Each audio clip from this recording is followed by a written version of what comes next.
message from Rotary Central out of respect for the passing of Her Majesty Queen Elizabeth II.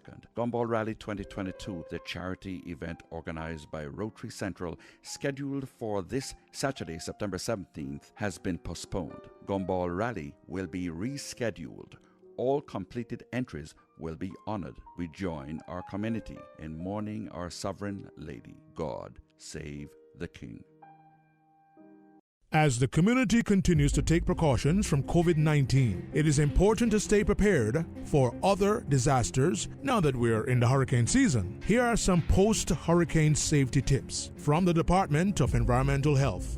Did you know that you must discard fresh fruits and vegetables, meats, foods in canisters, dented, leaking, or rusting cans after they have come in contact with flood water? For full guidance on post-hurricane safety tips, visit www.deh.gov.ky.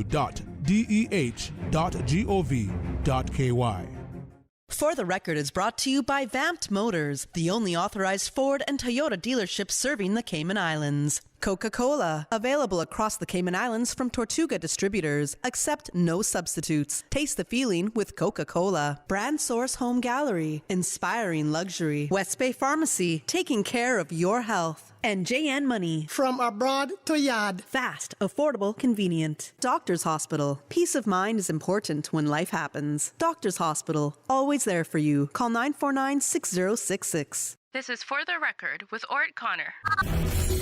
Coming to you live from Radio Cayman Studio. For the record. For the record. For the record. Hear from your government officials, independents, and the opposition on issues that matter to you. For the record. Engage in an open dialogue between residents and lawmakers. For the record. For the record. For the record. Informative, impartial, insightful. This is your talk show. 1-800-534-8255. Your calls, your input. This is For the Record. And now, your host, Orrett Connor.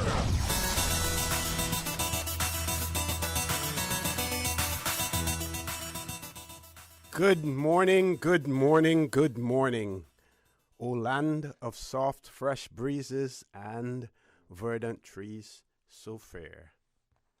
Today is Wednesday, the 14th day of September 2022, right here in the beautiful Cayman Islands. We hope and we trust that everyone had a restful, peaceful, enjoyable evening. Those of you who are on the roads of the Cayman Islands, whether you be a pedestrian, a cyclist, or operating any type of motorized vehicle, we urge you to please, please, please be extremely cautious. Ensure that you observe the rules of the road, and remember, the life you save may just be your own. In observing the rules of the road, there are also reminders that are placed on our roads in the form of road signs. You have stop signs, you have yield signs, you have speed limit signs, and one of our listeners has spoken to me. They have also contacted the National Roads Authority. National Roads Authority believe that they agree that it is a good idea. That individual would really like to see more signs warning drivers or reminding drivers that they should use their indicators when in a roundabout, while using a roundabout, to indicate the direction that you're going. It is extremely important, and on some roundabouts it's even more important than others, especially those multi-lane roundabouts as well. I believe that the National Roads Authority will do their best to post more reminders to use your signals, but we here on For the Record will continue to remind you in the mornings when we talk about traffic as well to use your signals when using the roundabout so that other drivers will know what you're doing. Also, I would point this out. Well, the vehicle that I drive is a 2007 year. Was manufactured in the year 2007. There are more vehicles that have been manufactured since then. That certainly the electronics, all of the systems are much more improved. But sometimes you may find that when you put your indicator on, if you haven't turned your wheel enough, the indicator does not go off when you return the wheel to its original position, which is usually driving straight ahead. So you want to be mindful of that as well. When that does not happen, then you should manually turn off your indicator as well, because what you don't want to do is you don't want to confuse the other drivers, and your indicator is showing that you're going in one direction, but in reality, you're not going, your intentions are not to go in that direction. So be mindful of that as well. But the point that I'm trying to get across is we're going to encourage, we're going to push for more signage to remind persons to use their indicators when using the roundabout. But in the meantime, we will continue to impress that upon you when we do our traffic comments here on For the Record as well.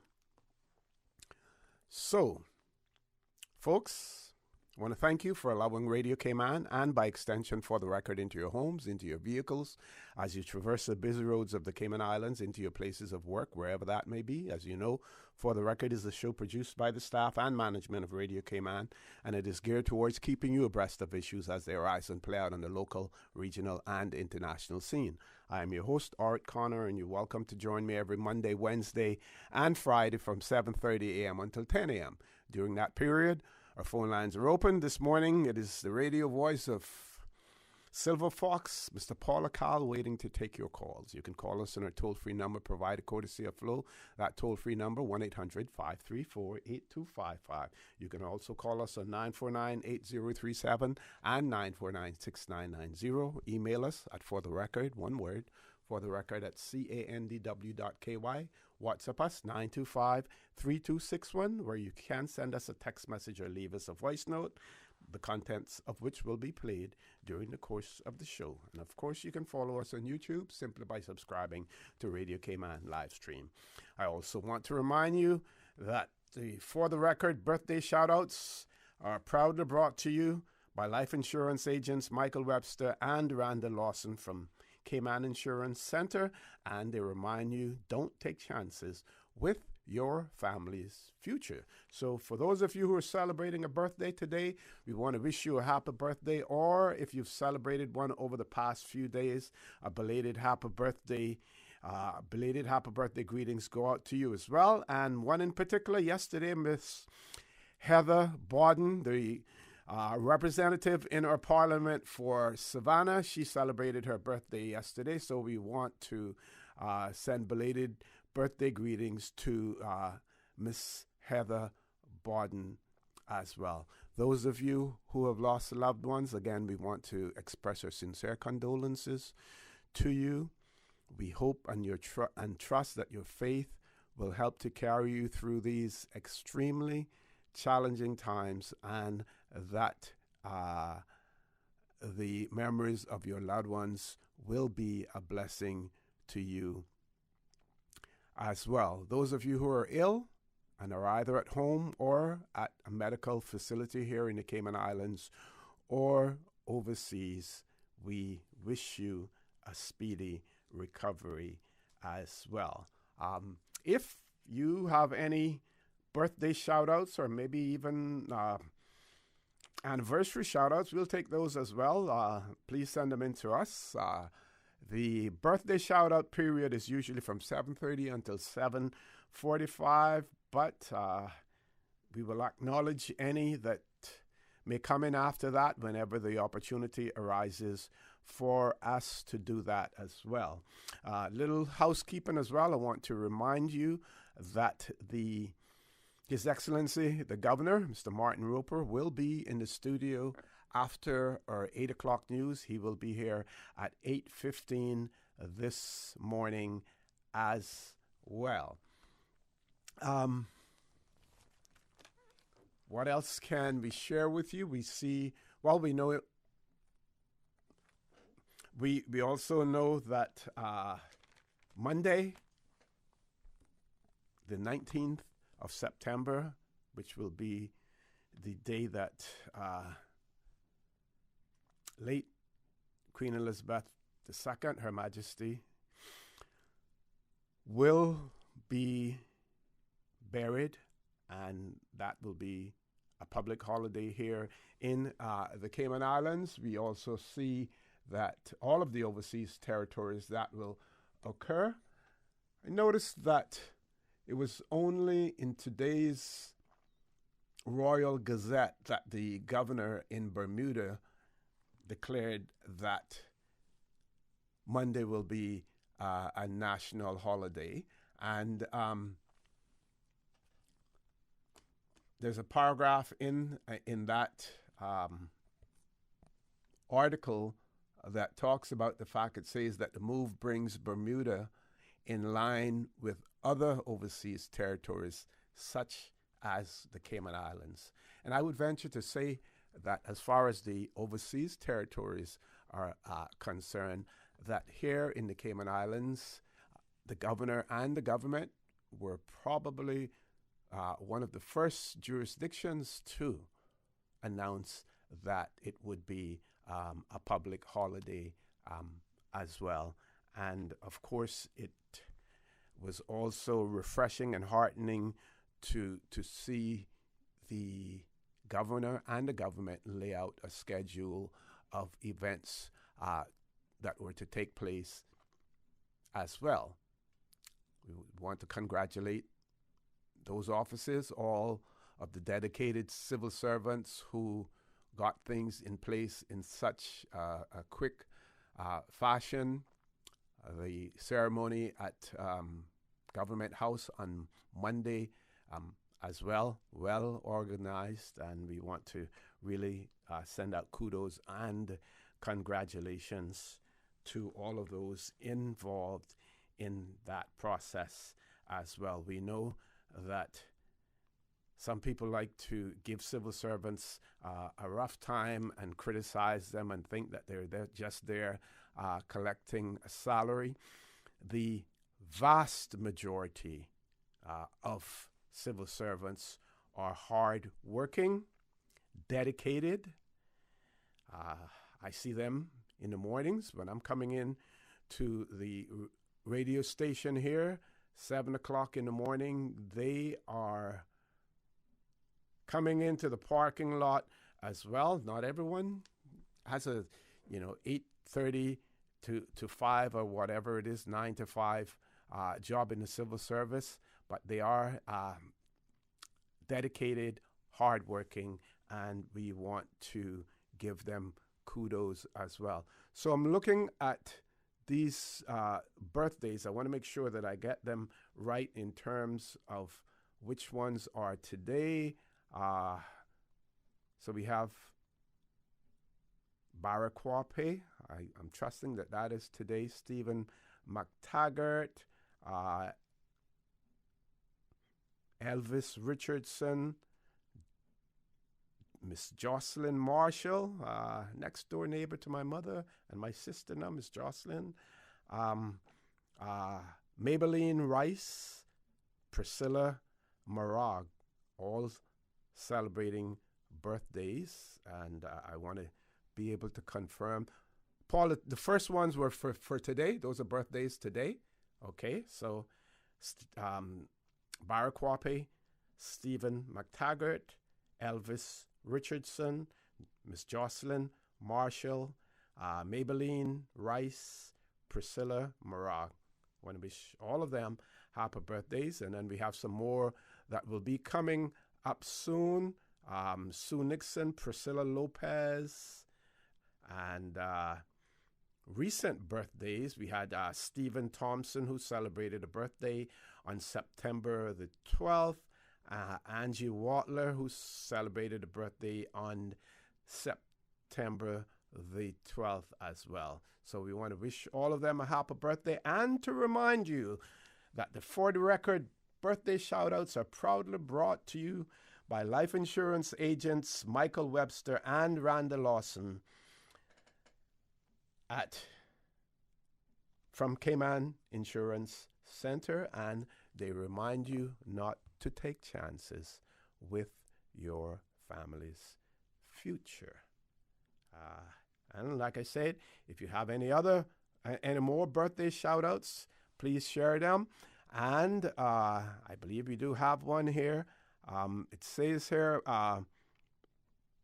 please wish Mrs. Julie Hislop belated birthday greetings. She's a wonderful, kind, and loving woman, and her birthday was yesterday. So belated happy birthday to you, Miss Julie Hislop, and God bless you and thank you for your kind and caring spirit that you have.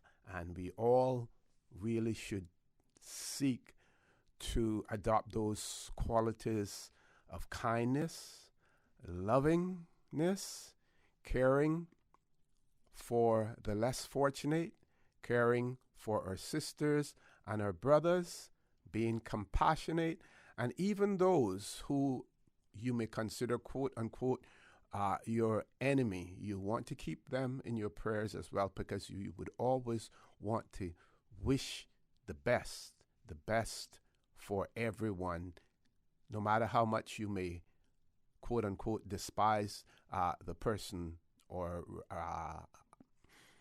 revile them. You still want to try to be kind. You want to be caring, and this writer has expressed the fact that Mrs. Julie Hislop is a kind and loving and caring person as well. Folks, this is a good time for us to take a commercial break. Please stay tuned. For the record, we'll be back shortly. The Cayman Islands boasts of a long, colorful, and rich history.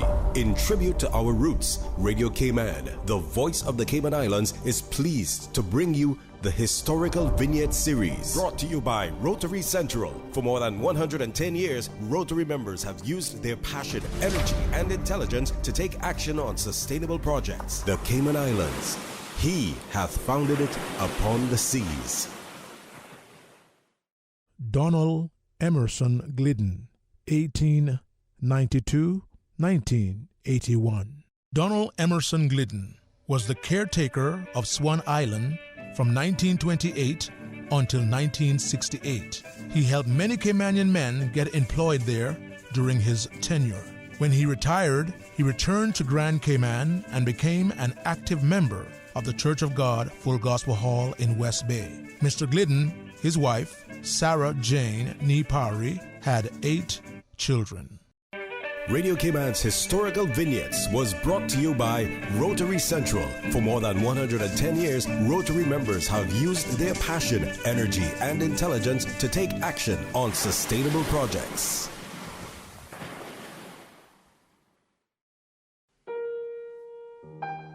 A message from Rotary Central. Out of respect for the passing of Her Majesty Queen Elizabeth II, Gumball Rally 2022, the charity event organized by Rotary Central, scheduled for this Saturday, September 17th, has been postponed. Gumball Rally will be rescheduled. All completed entries will be honored. We join our community in mourning our sovereign lady. God save the King. At Doctors Hospital, we know life happens, and usually when you least expect it. So when unexpected medical issues arise, you need quality care close to home. Located in the heart of Georgetown, our accomplished team of physicians and medical staff treat minor urgent conditions such as migraines, chest and abdominal pain, shortness of breath, burns, broken bones, open wounds, and more. 24 hours, 7 days a week with no appointment necessary. Peace of mind is important when life happens. At Doctors Hospital, we're always here just for you. Need to speak to someone? Call 949-6066. 60 and bossy with J and money. Win a trip, it easy, trust me. Yeah. Come on, just send some money. A instant entry. Look how you're lucky. Bossy, J and money, bossy, J JN money send you go a yard scene. Bossy, Jamaica well bossy, 60 and bossy. We well proudie. Celebrate Jamaica 60 with JN Money for a chance to win a dream vacation for two to Jamaica, including airfare, resort stay, and more. Send money for a chance to win. Your loved ones will also be entered for a chance to win a brand new car. Competition runs from now until December 24th. JN Money 60 and bossy enough. Call 345-945-2014 for details. Available at JN Money locations across the Cayman Islands. Bossy, Jamaica well bossy, 60 and bossy. No JN bank account required. Make your house into a home. Welcome to Brand Source Home Gallery, your source for premium products and a premium experience. We'll design and install your dream kitchen with crafted cabinets, complemented with elegant appliances. We'll fill it with quality houseware and cookware. Custom-designed closet and storage solutions organize and beautify any area. And with the finest bedding, you'll get a perfect night's sleep knowing Brand Source Home Gallery has everything you need to make your house a home. We think it's time you crossed over to a new vehicle. And with the Toyota Corolla Cross now at Vamped Motors, you have plenty of reasons to make the switch. The crossover body and hybrid engine is a sleek design in a sturdy structure with a spacious interior that opens to extensive cargo space. Stuck in traffic? The high-performance self-charging hybrid system automatically switches between gas and electric vehicle mode, helping you lower both fuel costs and carbon emissions. The Corolla Cross has full LED lighting inside and out, an integrated display audio system with energy monitor, and a dual-zone climate control system to ensure comfort for all. Test drive the new Toyota Corolla Cross Hybrid today at Vamped Motors, Walkers Road. System 1 loaded. 1-800-534-8255. What is on your mind when it comes to the government, independence, and the opposition? Issues that matter to you. 1-800-534-8255. Waiting to hear from you. For the record. This is For the Record with Orrett Connor. Good morning and welcome back to For the Record. No guest in the studio yet, but I will remind you that His Excellency the Governor, Mr. Martin Roper, will be appearing on For the Record at 8:15 after our news. So you may want to pass that information on to friends and family who may want to listen in as well. And of course, you know, the Governor and our Premier, Honorable G. Wayne Panton, will be traveling to London for the funeral of late Majesty Queen Elizabeth II as well.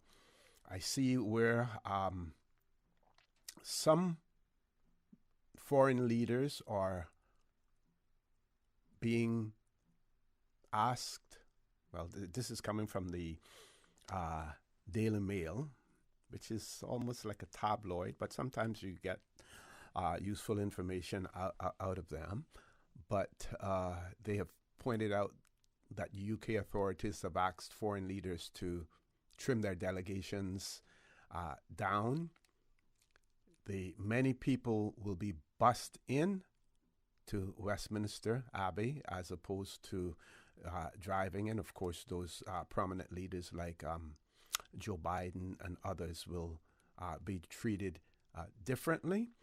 We see, I think, the Australian Prime Minister and the Prime Minister from New Zealand, they will be traveling together. Very interesting, saving money and everything else. Also, I have seen where the Australian Prime Minister is taken along 10 local Australians as well. So not everyone will be,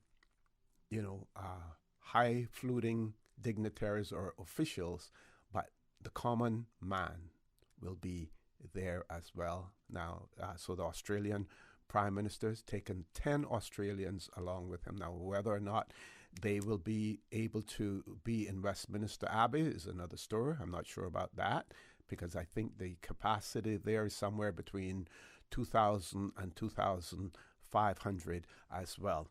Very quickly, I'm not sure how many of you, and we hope and we trust that many of you were able to watch the proceedings in our Parliament here on Monday, which commenced at 3 o'clock in the afternoon. If you didn't, it would still be available on YouTube. Of course, Radio Cayman carried it live as well. And our premier, we had, I think, all members of the Legislative Assembly, including the Speaker, spoke as well. The Governor also was, proceedings were suspended to allow the Governor to come in and give a speech as well. And as you know, when you listen in, some members of our Parliament have the gift of gab, and real gift of gab, and they know how to debate, how to present. Some were long, some were short, but at the end of the day, it is the meaning of what they say and it genuinely coming from their heart, that really is what matters. What matters at the end of the day. And our Premier, we have an article in Cayman News Service that talks about the fact that the Premier urged members of Parliament to follow the Queen Elizabeth's example. It says, at a special meeting of Parliament on Monday, commemorating Queen Elizabeth and pledging allegiance to King Charles, Premier Wayne Panton said that the Queen had been an impeccable example of a leader. The Premier said she led by example, and he urged his colleagues to do the same as he spoke about the things they could take away from her leadership qualities.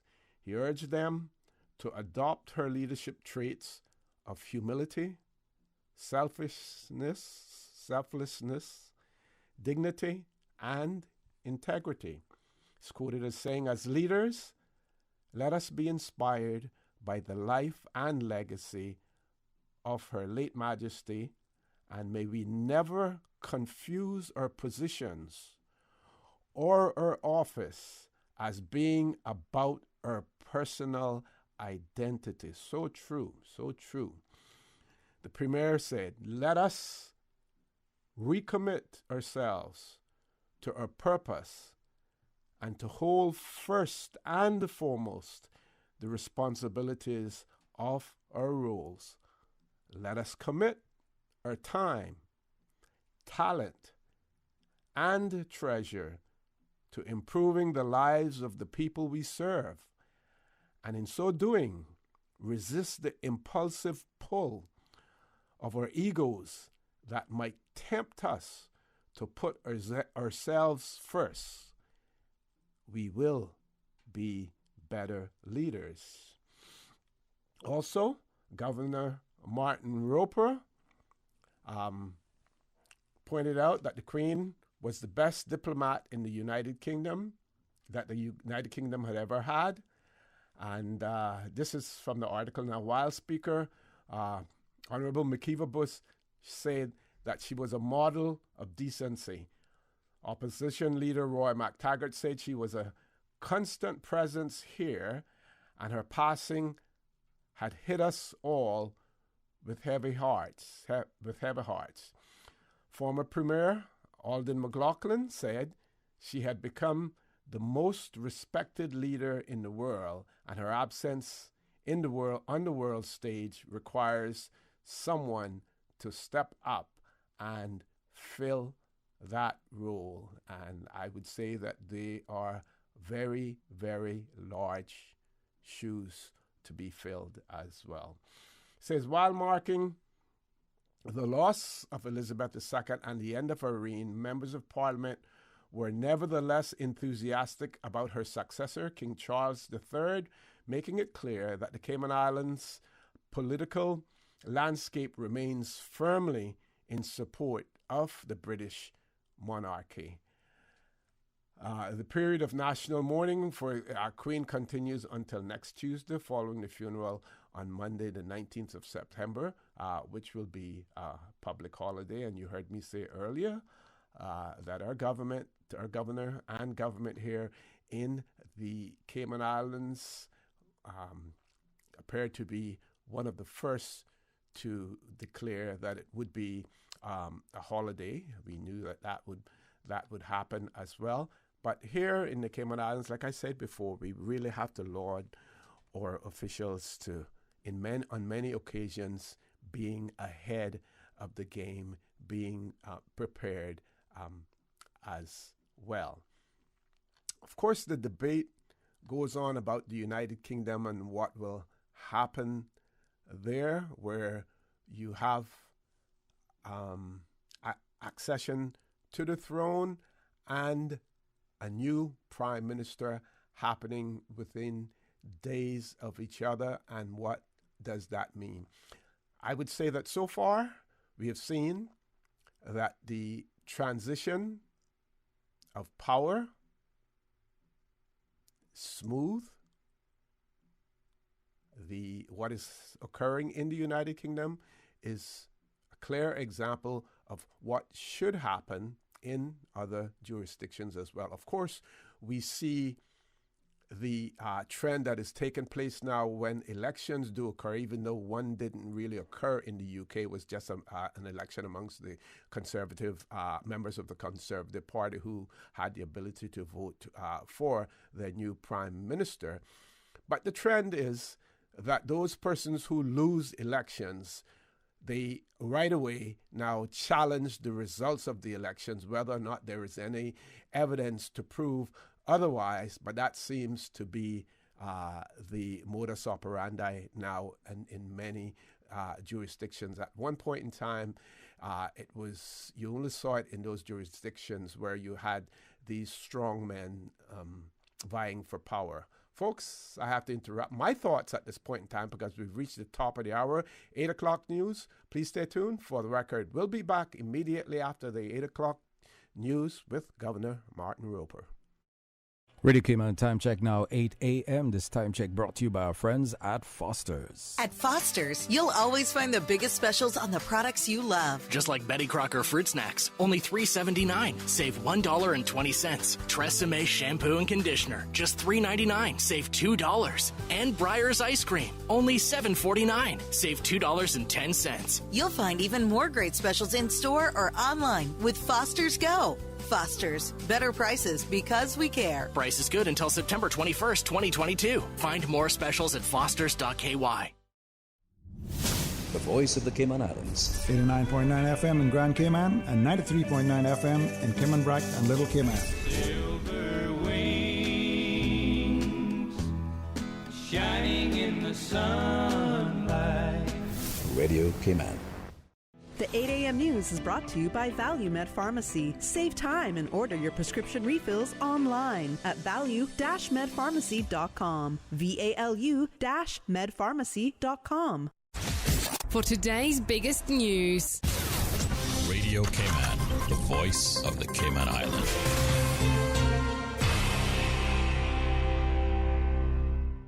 With your latest news, I'm Carsley Fuller. Cayman's tourism minister is the new chair of the Caribbean Tourism Organization. My team and I are ready and prepared to get down and work really hard, but also as minister for the Cayman Islands, where does the Cayman Islands fit in that bigger picture? So a lot of work to do, and I'm really excited about the job. The Honorable Kenneth Bryan spoke to Radio Cayman just after the election at the Ritz-Carlton Grand Cayman on Tuesday. He says it's important to learn from the vulnerabilities exposed by the COVID-19 pandemic, from airlift to marketing, while leveraging the strengths and attractions of the region. The Cayman Islands Ministry and Department of Tourism has partnered with the Caribbean Tourism Organization to host its business meetings this week. Today, the International Air Transport Association is hosting Caribbean Aviation Day. It's official. Government has gazetted the Public Holidays Order 2022, which amends the schedule of this year's holidays to read in the year 2022 only for the purposes of the funeral ceremony of Her late Majesty Queen Elizabeth II. The 19th of September is a public general holiday. The Queen's state funeral is taking place at 11 a.m. UK time on Monday at Westminster Abbey. And the Ministry of Health and Wellness provides some information to the public after there were questions raised regarding emergency services and how ambulances are routed on island after the fatal motorcycle accident on August 27th at Parker's Raceway in Breakers. Radio Cayman's Felicia Rankin-Solins breaks down their report. According to their report, the Ministry of Health and Wellness says 911 emergency services dispatchers provide holistic coordination of emergency response, activating relevant agencies such as law enforcement, fire services, and emergency medical services based on the nature of the emergency. The EMS ambulance registered under the Cayman Islands Health Services Authority is the only entity that meets the licensing standards with approval to respond to medical emergencies and authorized to be dispatched by the 911 center. The HSA is the only healthcare facility with licensed emergency vehicles equipped for response services and as a result is currently the only deployment location in the event of a medical emergency. Staffing requirements for approval as an emergency services facility include two key components: personnel qualification and coverage. In order for a facility to be able to provide emergency services, medical personnel are required to have both specific qualifications as well as a minimum number of years of practice to ensure that they have both the knowledge and the experience necessary to deal with complex emergency cases. Emergency service providers must ensure that staff qualified to provide emergency services are not only on call, but physically present at the healthcare facility 24 hours a day, 7 days a week. The HSA is the only facility that meets the staffing requirements to be able to offer emergency services. The Medical and Dental Council list of licensed practitioners at September 9th, 2022 lists 16 medical doctors with the specialty of emergency physician or emergency medicine. Of those 16, 13 are located at the HSA, and the remaining 3 located at 3 separate private sector health facilities. The HSA is the only facility on island that has met the standard as established by the Health Practice Commission to provide emergency services in the Cayman Islands. And lastly, trauma, in particular severe trauma as a result of a motor vehicle accident, is a special circumstance that is the domain of 911 emergency service. The HSA remains the epicenter of care for these cases. For Radio Cayman News, I'm Felicia Rankin-Solins. Now with a check of international news, here's the BBC, which will take us out of the newscast. I'm Karsley Fuller from Radio Cayman's newsroom. BBC News with Jerry Smith. The European Commission President Ursula von der Leyen has stressed the EU's resolve to ensure Vladimir Putin fails in his war in Ukraine. Giving her annual State of the Union address to the European Parliament, she promised sanctions were here to stay, stating that the Kremlin had put Russia's economy on the path to oblivion. President Zelensky has paid a surprise visit to Izium, a key logistics hub in the northeastern Kharkiv province liberated by Ukrainian troops. He oversaw the raising of the yellow and blue flag and vowed it would soon be flying over every city and village in Ukraine. Thousands of people have packed London streets to see Queen Elizabeth's final journey from Buckingham Palace. Her coffin will be taken to Westminster Hall, where she will be in lying state for 4 days until her funeral. King Charles and his 2 sons will walk behind the horse-drawn gun carriage as it carries the coffin. BBC News.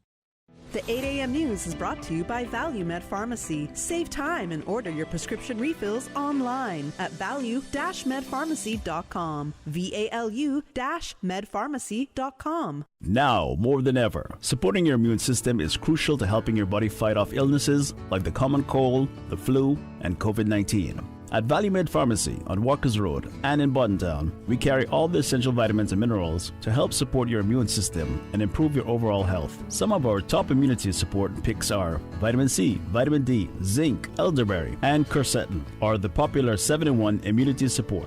Our pharmacists are always on hand to help guide you and answer any questions. Visit ValueMed Pharmacy on Walkers Road or Buttontown. Live happy, live healthy with ValueMed Pharmacy. Stay in touch with Radio Cayman for the latest in news and information. Follow Radio Cayman on social media, Facebook, Instagram, Twitter. Download the Radio Cayman app or log on to our website, www.radiocayman.gov.ky. Radio Cayman, your voice, your choice, your radio.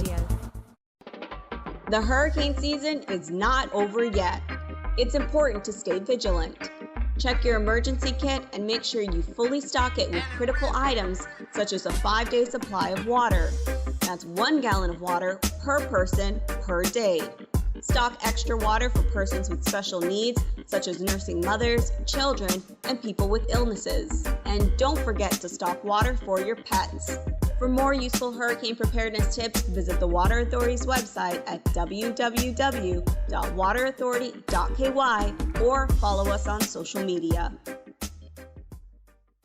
Refilling and transferring your prescriptions have never been this easy. Simply go to healthcarepharmacy.ky and follow the easy directions from your desktop, mobile device, or tablet. All you need to do is pop into Healthcare Pharmacy in Grand Harbor to collect your prescription. They're open 8 a.m. to 10 p.m. Monday through Saturday and 10 till 6 on Sundays and public holidays. No waiting in line, no wasting your lunch hour, no stress. Just easy online prescription refills and transfers from the pharmacy that has been caring about your health for 25 years. Call 947-8900 to speak to a pharmacist or go to healthcarepharmacy.ky and make life easy. The 8:12 a.m. weather report brought to you by CG Britcay, where people come first. Hi, my AC just went out and I need someone to come fix it. I'm sorry, we're closed. Okay, what about tomorrow? We're only open on Thursday. And we're fully booked. Have anything next week? No. Okay, when can you send someone out? The 22nd is open. I'll take it. Of December 2023. With the best medical cover for your dollar, we're like an AC technician who isn't too busy for you. CG Britcay. Good like that.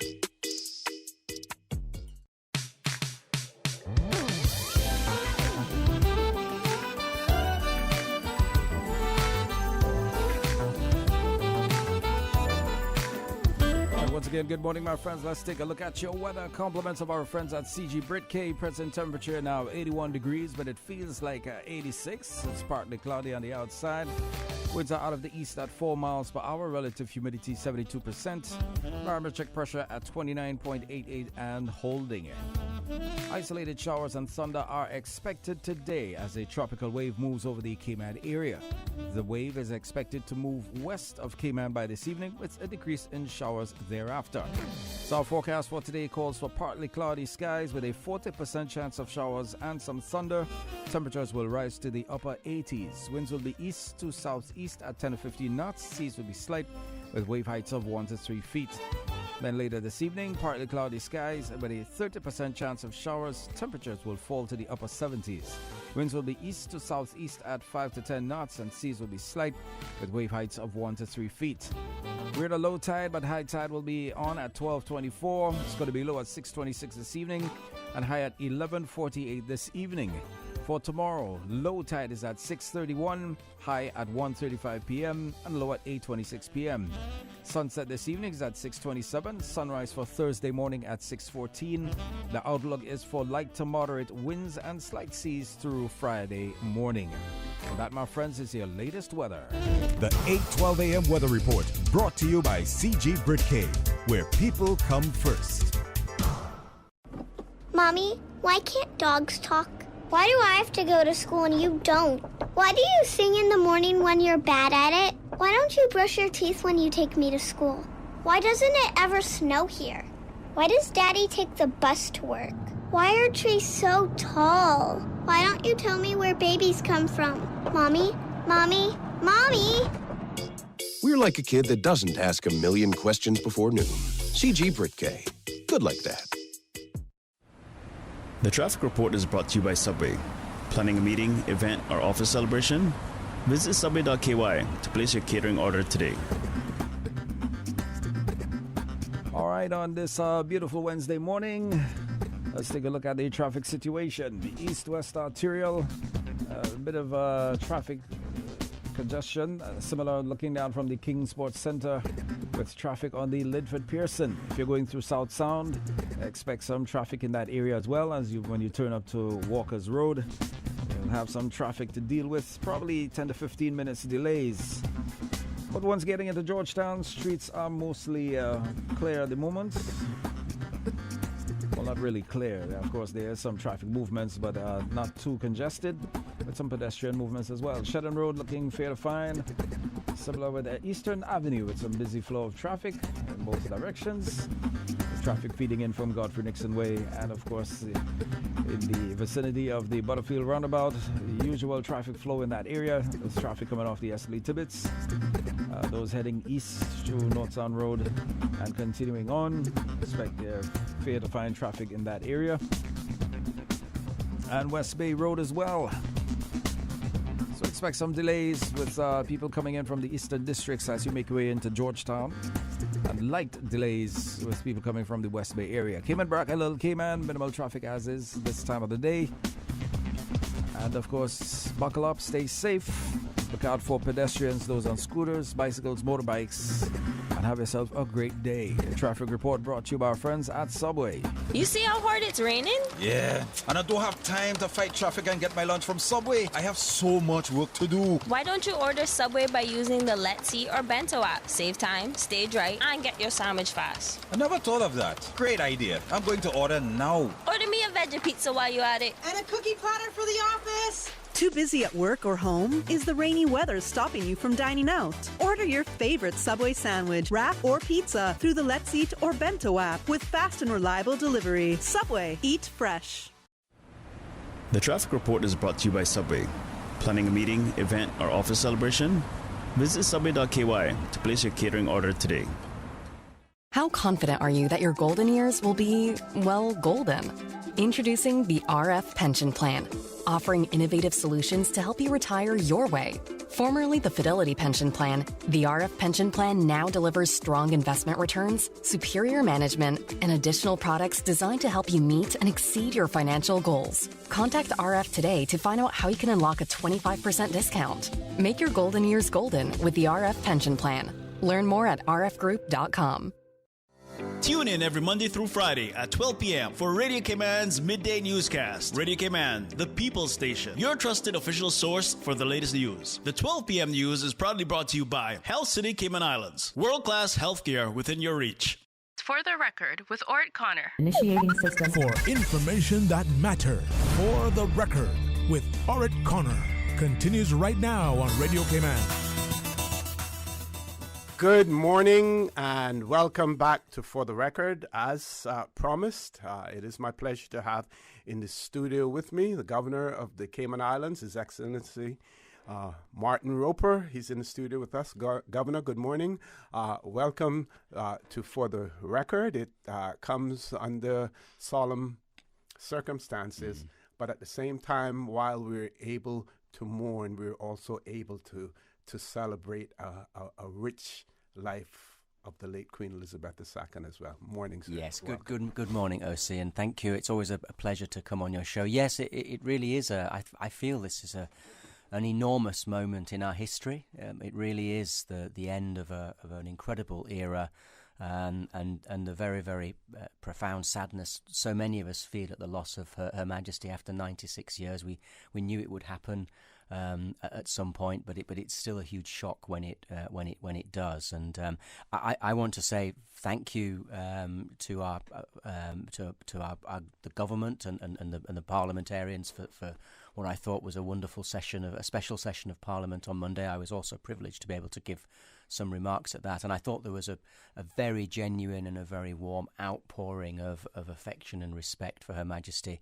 I want to thank members of the public. I've had so many messages of condolences to pass on, and many people are signing condolence books, as many people are laying flowers, and I want to thank the government, the Cabinet Office, and everybody who's been involved in all the arrangements in our period of national mourning. And as ever, and I always say this, I mean, I'm very proud as Governor at just the extent and the quality and the quantity of what we do to mark this. And it is a very profound, sad moment. But at the other, our feelings are sort of quite complex, because on the one hand, it is very sad, but we've also proclaimed a new king. Yes. And that's a sort of a celebration, and we've pledged our allegiance to King Charles III, and of course we know him well because he's been to Cayman, and I know he's a very big friend of the overseas territories, and Cayman, particularly having been here, he was overwhelmed by the public reaction that he and the now Queen Consort got. This feels like a huge moment in history, the end of one era, but we're moving into another era, and we move seamlessly into that new era. That's our constitutional setup. That's how these things work. We have a constitutional monarchy. But you feel as well for Prince Charles and the royal family, because for them it is a personal tragedy, and yet they're having to do all this in public and have so many public events. But yeah, I just want to say a huge thank you to everyone in our community for the reaction and the response from here. Of course, the Premier and I will leave tomorrow to London to attend Her Majesty's funeral. I know that Overseas Territories, as a key part of the UK family, will be very sort of prominently part of those events. We're also invited to the lying in state with our spouses. So Mrs. Roper and Mrs. Panton are coming as well, and we will be able to pay our respects at the coffin of Her Majesty. His Majesty the King is hosting a reception on the Sunday evening before the funeral at Buckingham Palace, and we're invited to that as well.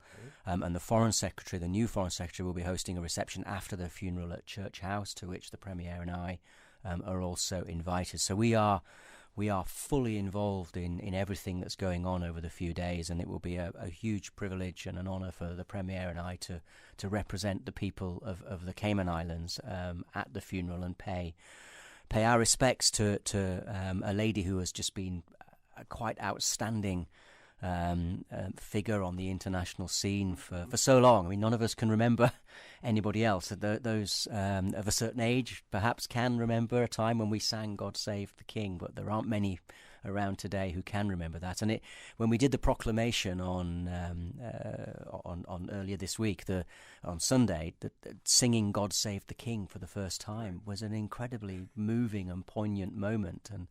And so yes, it is a hugely important moment. And as ever, our thoughts are with His Majesty King Charles, the Queen Consort, and all members of the royal family. What for them is an incredibly difficult time. Okay. Can you speak a little bit more about the prominence that the Overseas Territories has taken in the speeches that are made, and talking about the realms and the territories as well? Something that usually the presence and the significance of the Overseas Territories have not been as prominent. Can you speak to that?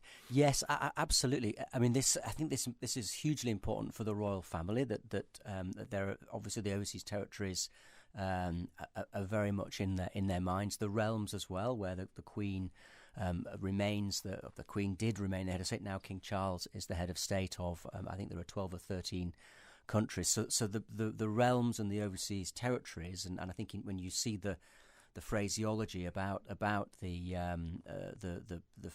arrangements, you do see that the term there'll be foreign visitors coming, the realms and territories. And that's absolutely deliberate, because the realms are almost seen as well as part of the family, given those links, and the Overseas Territories are very much part of the UK family. So there is a differentiation for those groups compared to all the foreign visitors. There'll be heads of state from probably, I don't know how many, there'll be there are probably 200 countries in the world, and I imagine a large number will be sending prime ministers and heads of state. I think President Biden is going, yes. President Macron of France. I mean, there will be so many leaders there.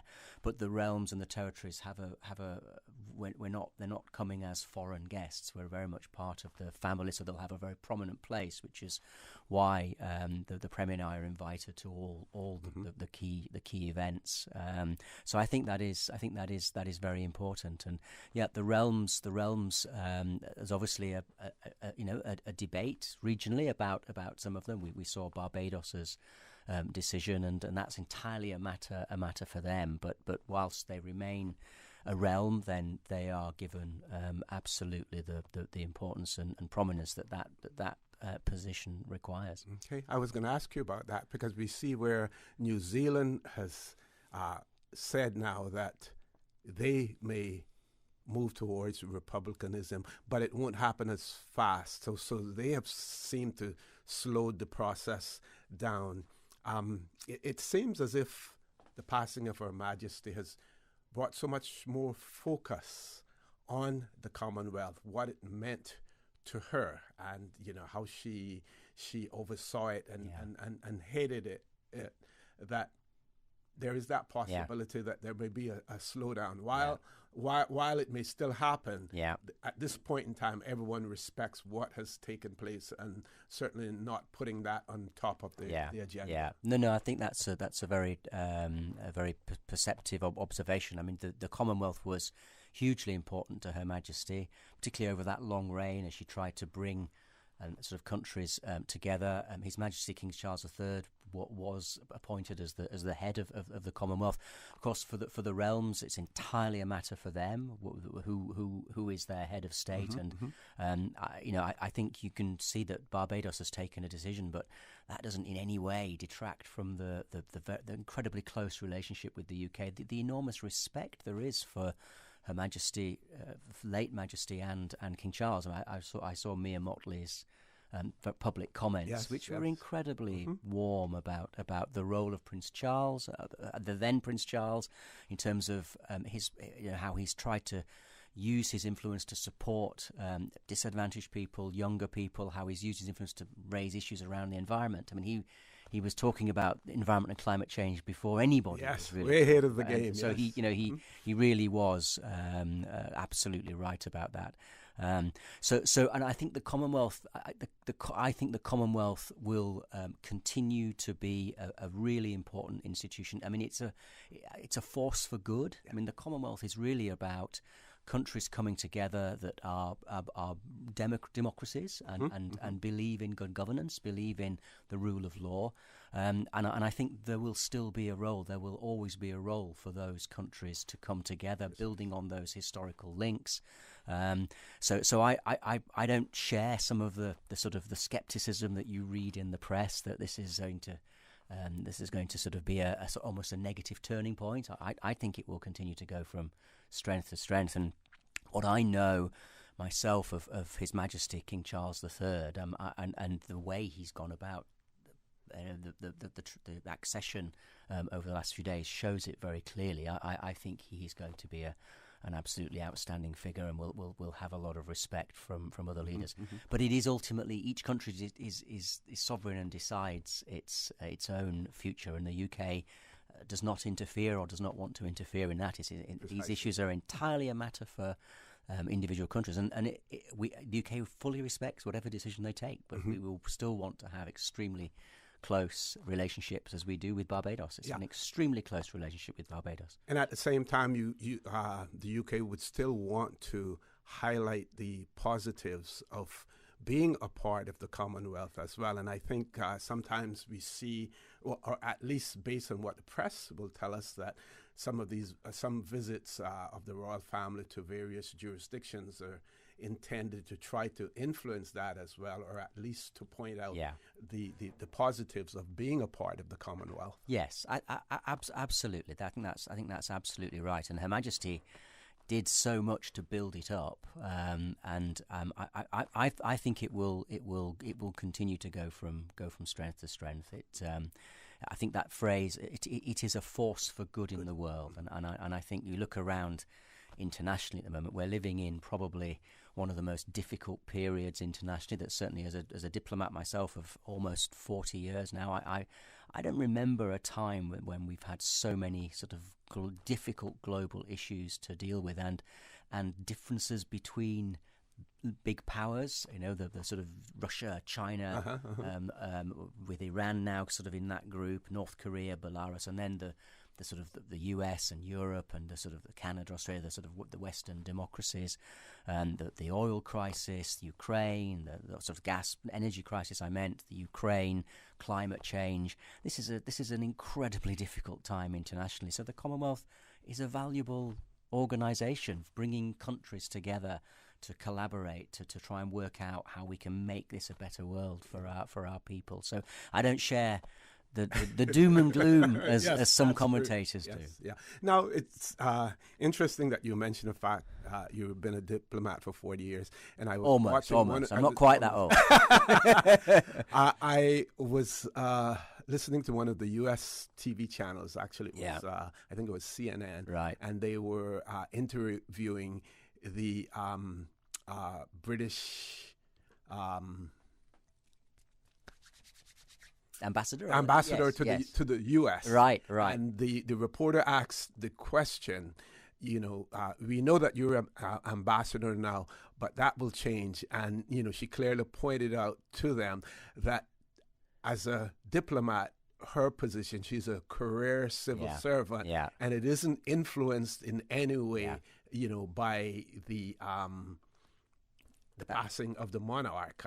That's it. That's so important. It's really important. Absolutely right. I mean, we are, as civil servants, we are neutral. We are supporting the government of the day, but we immediately give allegiance to our new monarch. That's the constitutional sort of basis for our democracy, and it's a very important basis. I think it gives It does give us stability, this sense that a monarch passes and a new monarch comes in straight away. It sort of creates that, although it's change, it creates the sense of stability and continuity. And I mean, if you're watching some of the images from the UK of Her Majesty's coffin in Edinburgh and the incredible numbers of people that are lining the streets, but the meticulous preparation of how all that's done, that in itself, at a time of churn and change for the UK, but when you see all that pomp and ceremony happening in such an incredibly precise, well-prepared manner, it creates a calmness, a stability, a continuity. And so I think this is a really, really important part of our constitutional democracy and our constitutional monarchy. And it's a confidence builder as well. It is an extremely confidence builder. We're going to take a commercial break. Governor, when we return, we want to talk a little bit about Scotland, get your views on that. We see sort of the tone being quieted a little bit in the realms in terms of what they will do. We know that there was a Scottish referendum. There's going to probably be another one when we don't know, but it would appear as if this, the unfortunate passing of Queen Elizabeth II may influence that as well. And if you have any views on that, we would invite you to share them with us as well. Folks, please stay tuned. The conversation with Governor Martin Roper will continue after this short commercial break. We think it's time you crossed over to a new vehicle. And with the Toyota Corolla Cross now at Vamped Motors, you have plenty of reasons to make the switch. The crossover body and hybrid engine is a sleek design in a sturdy structure with a spacious interior that opens to extensive cargo space. Stuck in traffic? The high-performance self-charging hybrid system automatically switches between gas and electric vehicle mode, helping you lower both fuel costs and carbon emissions. The Corolla Cross has full LED lighting inside and out, an integrated display audio system with energy monitor, and a dual-zone climate control system to ensure comfort for all. Test drive the new Toyota Corolla Cross Hybrid today at Vamped Motors, Walkers Road. What's that? No sugar, same amazing taste? Coca-Cola Zero Sugar is here to stay. Classic taste, pure satisfaction. Be sure to stop into any Tortuga location and get your own case of Coke Zero. Or grab an ice-cold one straight from the cooler. Brought to you by Tortuga Distributors Limited. Coca-Cola, taste the feeling, K-Man. So much happening so fast, too much. It is hard for me to follow my healthcare instructions.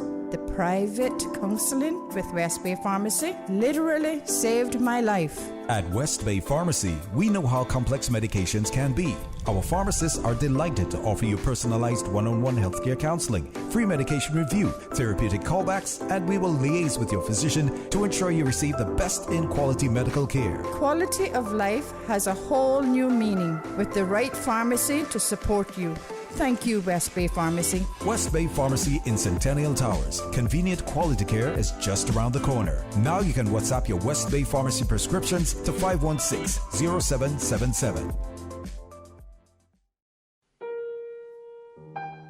A message from Rotary Central. Out of respect for the passing of Her Majesty Queen Elizabeth II, Gumball Rally 2022, the charity event organized by Rotary Central, scheduled for this Saturday, September 17th, has been postponed. Gumball Rally will be rescheduled.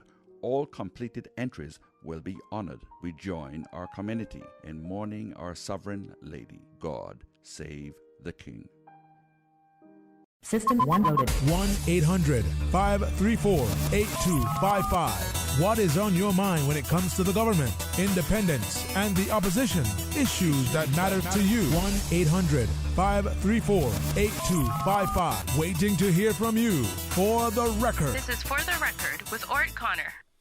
Good morning and welcome back to For the Record. My pleasure to have in the studio with me Governor Martin Roper. I want to remind you that at the next commercial break, he will be leaving. We're not taking any calls because it's quite a short interview this morning, and we're extremely grateful for the governor being here, knowing quite well that he will be traveling tomorrow to London along with the Premier as well. So before we went to the commercial break, I asked him to give us his views about Scotland. Another thing that I'd like him to talk about, he spoke earlier about the gracefulness of the late Majesty Queen Elizabeth II. Also, we have seen so much mention about her ability to put people at ease. And even when they have made mistakes as far as protocols or something is concerned, she never embarrassed them. As a matter of fact, she found a way of making it look normal and covering up as well. So, Governor, over to you. All right. Well, let me take the easy one first.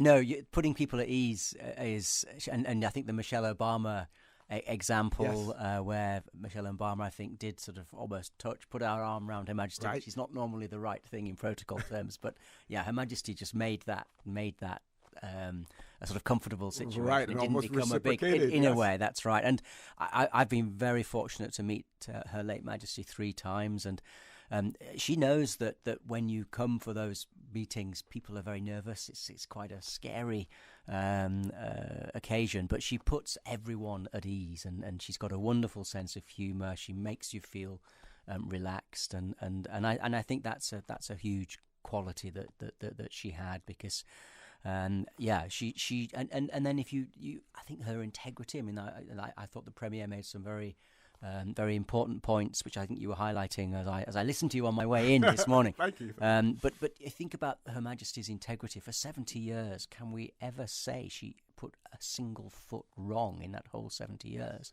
Now, there have been wider issues involving family members, and I think everyone is aware of that. But again, she carried herself with incredible dignity through some what have been some difficult moments. I think that when we think about Her Majesty and the model of decency, the model of leadership that she set, that it is hard to think of another parallel in the last 100 years. And I think that's why she is so incredibly popular, not just in the UK and the overseas, but all over. On Scotland, I obviously don't want to get too much into sort of political issues on this, but I think the UK government's position is that there has been a referendum, and that the referendum was clear that at that time the Scottish people wanted to remain part of the United Kingdom. The Scottish government is pushing for a referendum, but doesn't have the power to be able to organise a referendum without the agreement of the UK government, and I don't think that agreement is there at the moment. So I don't expect that to be something which happens. And again, it's it's ultimately for the Scottish people, but there is also a strong view that the people have had their say quite recently, and that we as people said at the time, that probably decides it for a generation, and we haven't had that passing of time yet. So I don't expect anything imminent on all of that, but it's clearly an issue which is there, and a lot of people in Scotland feel very strongly about it. Will there be any role for our UK representative in the UK office there during this period? Yes. So Dr. Tasha is invited to the lying in state.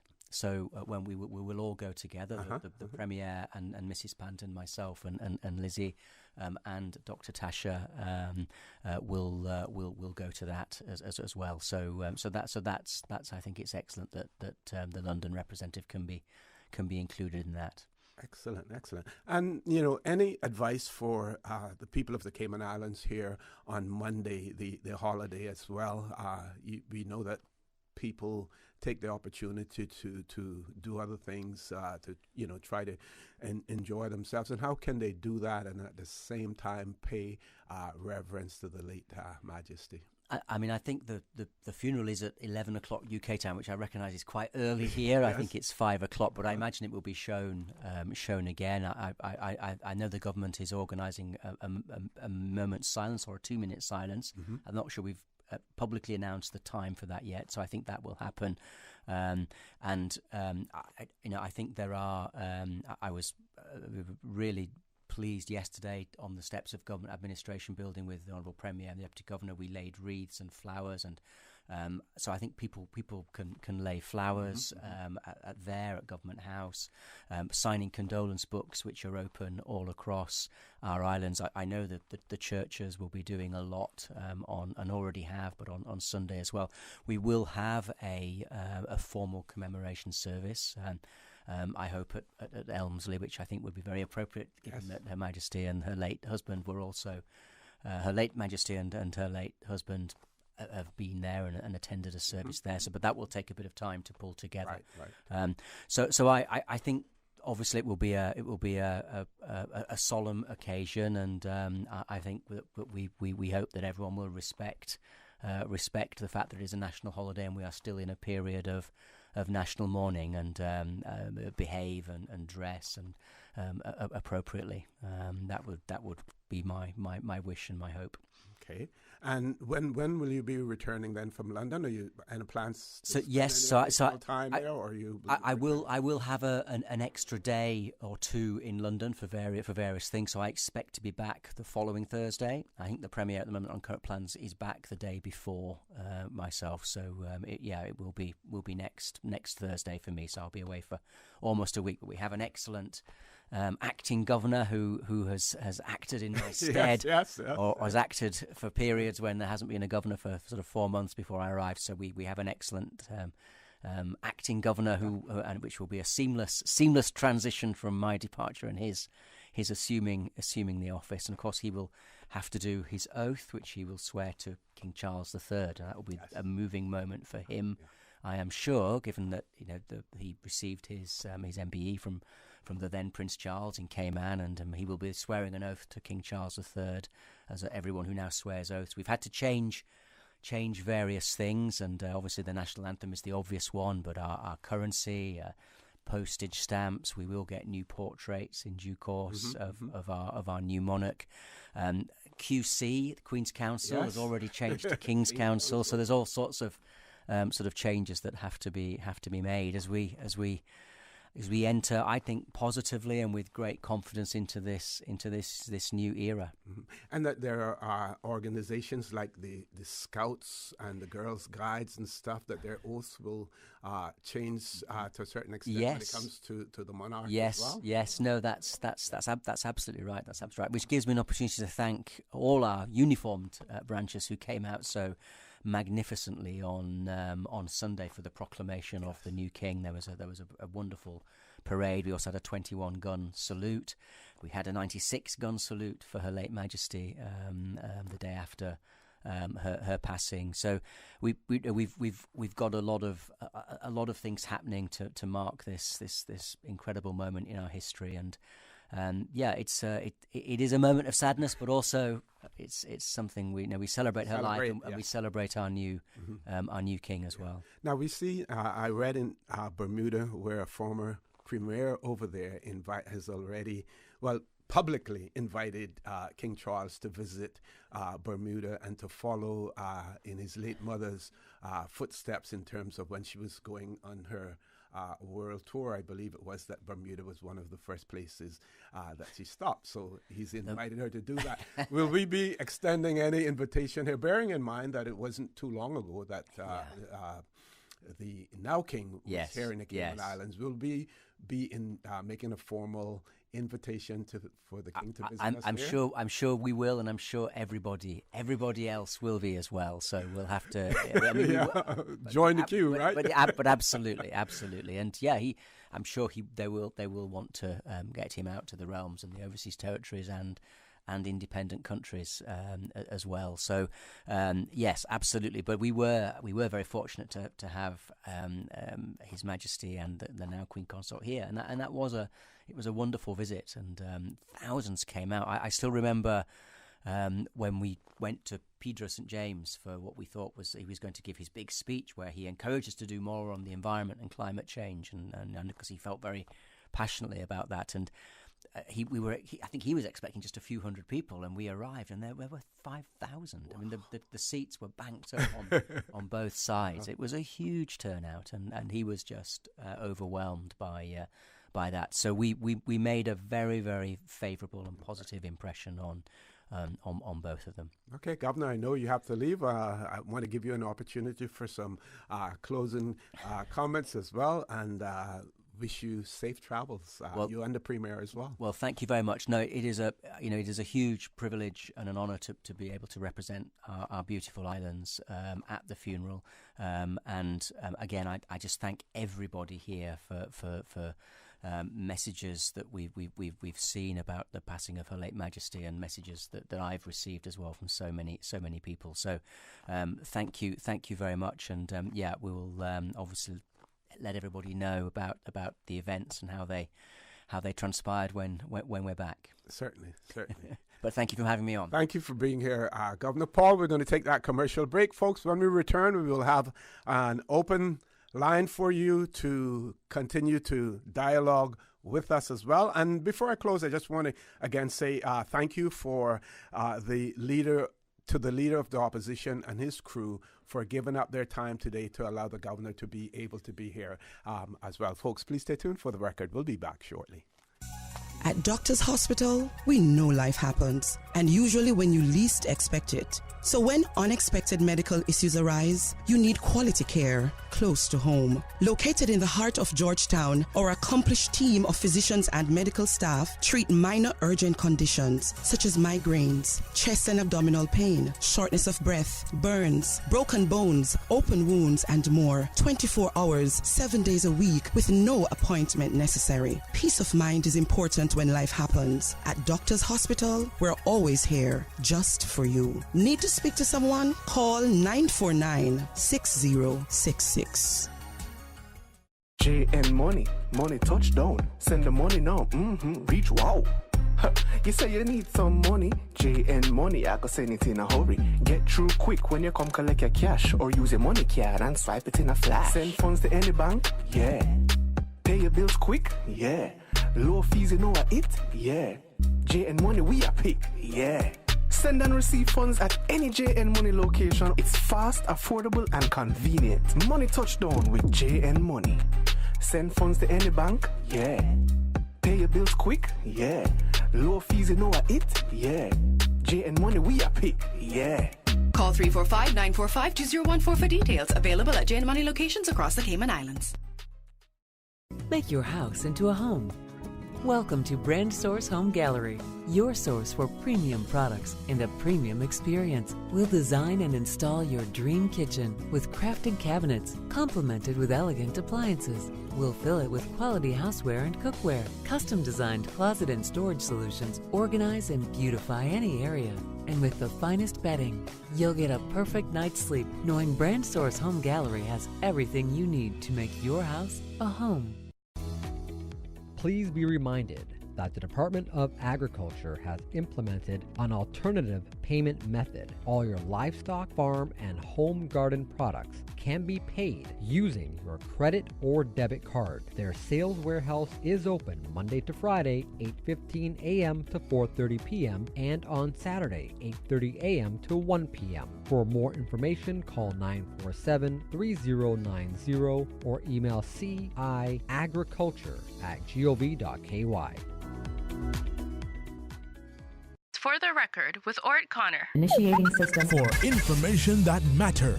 For the record, with Orrett Connor. Continues right now on Radio Cayman. Good morning and welcome back to For the Record. Again, we want to thank His Excellency the Governor for being on Radio Cayman and For the Record, sharing whatever information he could share with us, as well as highlighting some of portions of the life of Her late Majesty Queen Elizabeth II as well. And as he pointed out, he will be traveling to the United Kingdom tomorrow.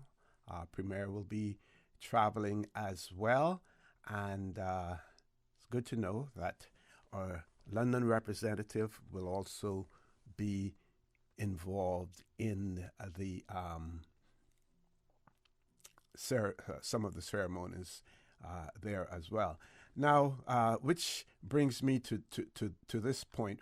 We know, I know that at some point in time in the past, our UK representatives have sort of pushed for some form of recognition or status that would make them almost equivalent to diplomats in the United Kingdom, because they are representing the Cayman Islands. Now, the question is whether, because they're on overseas territory, whether or not that would be proper. We know that the other Commonwealth countries, they have their high, representatives there in the UK, and that sort of campaign quieted down a bit, but it is something that we may want to consider, we may want to think about to see whether it is something that we may still want to progress as time goes along, especially for Cayman, as it is quite clear at this point in time that there is no appetite for us here in the Cayman Islands to move beyond our status of a overseas territory as well. So if it were possible to, for us to be able to get that recognition, that would be extremely important for us as well. I'm sort of hesitating because I'm trying to be as careful as I can about the words that I use in that regard as well. What I'm also looking for, something that I shared with you before, and I wanted to really do justice to the story, but I'm having some difficulty with my computer in accessing this particular story, and I can't go to a commercial break at this point in time. Don't want to go to a commercial break, but you would have heard me talk about a story that one of the personal protection officers for the Queen gave a story about being on the grounds of Balmoral in Scotland and meeting this U.S. Couple there. And I want to give you the story from the Daily News in that regard. And we do have a caller, so that caller has actually rescued me, and that'll give me more time now to look that up between now and when we go to headline news. Caller, good morning. Welcome to For the Record. Hello, good morning, Mr. Osi. Rambo speaking. Good morning, Rambo. How are you doing? How are you? Health and straight now. Yeah. For everything formula is good. And in talk, Mr. Osi, let me brief this morning. Obviously, my condolences to the Queen, Her Majesty, right? Mm-hmm. Obviously, she's very well spoken, very articulate. And here, different than President King Charles III, he's in the grandeur, supremacy of power, right? And obviously, he governed with external power. See, but however, the Queen, their positions of will, that for indication of central government, that's very curious. You understand? That's very in depth. But you do realize that that the when it comes to politics, the monarch is removed from that. Yeah, I aware of that. Mm-hmm. At the same time, with the central government calling this, it very confidential. You know what I'm saying? So, like sometimes in some situation, they can decentralize across the periphery or boards. Mm. You know what I'm saying? But what's what I call about this morning now, right? You know, with this referendum thing, I've been on this case for about 3 weeks now, pertaining to that, towards that, right? And obviously, the Park government acknowledged the legality of approval of assurance, right? This is the one in relation to decriminalization of cannabis? Exactly, precisely. Okay. So obviously, the ratification of it and acceptance, they're going towards that in the limelight, right? Mm-hmm. Obviously, when it comes to referendum, it basically it's approval or rejection. You feel me? So, obviously, whatever the questions they submit in it, your opinions will go forward. But at the same time, Mr. Osley, right, intentionally, or right, some people may abstain from it or refrain from it, but it's scarcity. You know, some people say it might be irrelevant to show that the vote. They might feel that very important to them. Mm-hmm. You feel that, right? So, conventionally, in accordance, it's prevailing. But at the same time, it's OC. My whole thing, I keep telling you, I know why 18 of the MPs, excluding the Speaker House, I know why they can assemble and gather it and pass the motion. This month, or by December, when Parliament dissolves. I know it's hard with that. Okay, but Rambo, you also want to bear in mind that we need to get a clear understanding when if and when the referendum takes place, whether or not it will be the results of that referendum will be binding, or whether or not it will be just an advisory referendum where the government is seeking to get the pulse of the people. I understand, right? But at the same time, I understand where they come from. They're taking stages, procedures. Mm-hmm. That's where they come from. But like I said again, nothing difficult with it, because Mr. OC, all the places elsewhere, they find the initiative of it, it surpasses us. You understand? Substantive to almost degree, they follow up and gather the whole citizens, regardless. Mm-hmm. It's a controversial topic, you know. Mm-hmm. But the same, man, it's a norm. Okay? Mr. OC, have a good day, man. You take care, man. Okay, thank you, Rambo. You do the same as well. Any other callers on hold? Paul? Okay, so I can share this article with you. This is actually a former protection officer by the name of, I think, Richard Griffin. And he revealed how the Queen celebrated when her granddaughter, Zara Tyndall, won a silver medal at the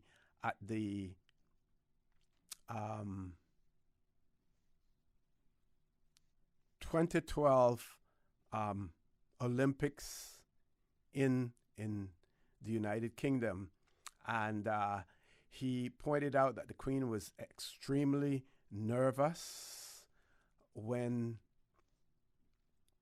the competition was taking place. She didn't watch it. She wanted to, she was decided that she would go on a walk and on a picnic. He accompanied her, but she was still curious. And at one point in time, he asked her, she asked him if he could find out what the results were. And he radioed in to his colleagues, and they pointed out to him that the Queen's granddaughter had won a silver medal, and she was so ecstatic. She was, dancing and everything, celebrating it as well.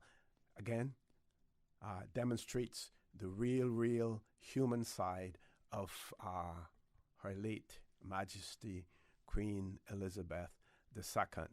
Still have the other one that I need to share with you about the American couple who were walking on the grounds of Balmoral and met her as well, but having some technical difficulties with that, but I'll have it before we finish here. As a matter of fact, we've reached that point where we are going to headline news, but I want to remind you also that we will have an open mic open line until 10 o'clock this morning. Our toll-free number, 1-800-534-8255. You can also call us on 949-8037, 949-6990.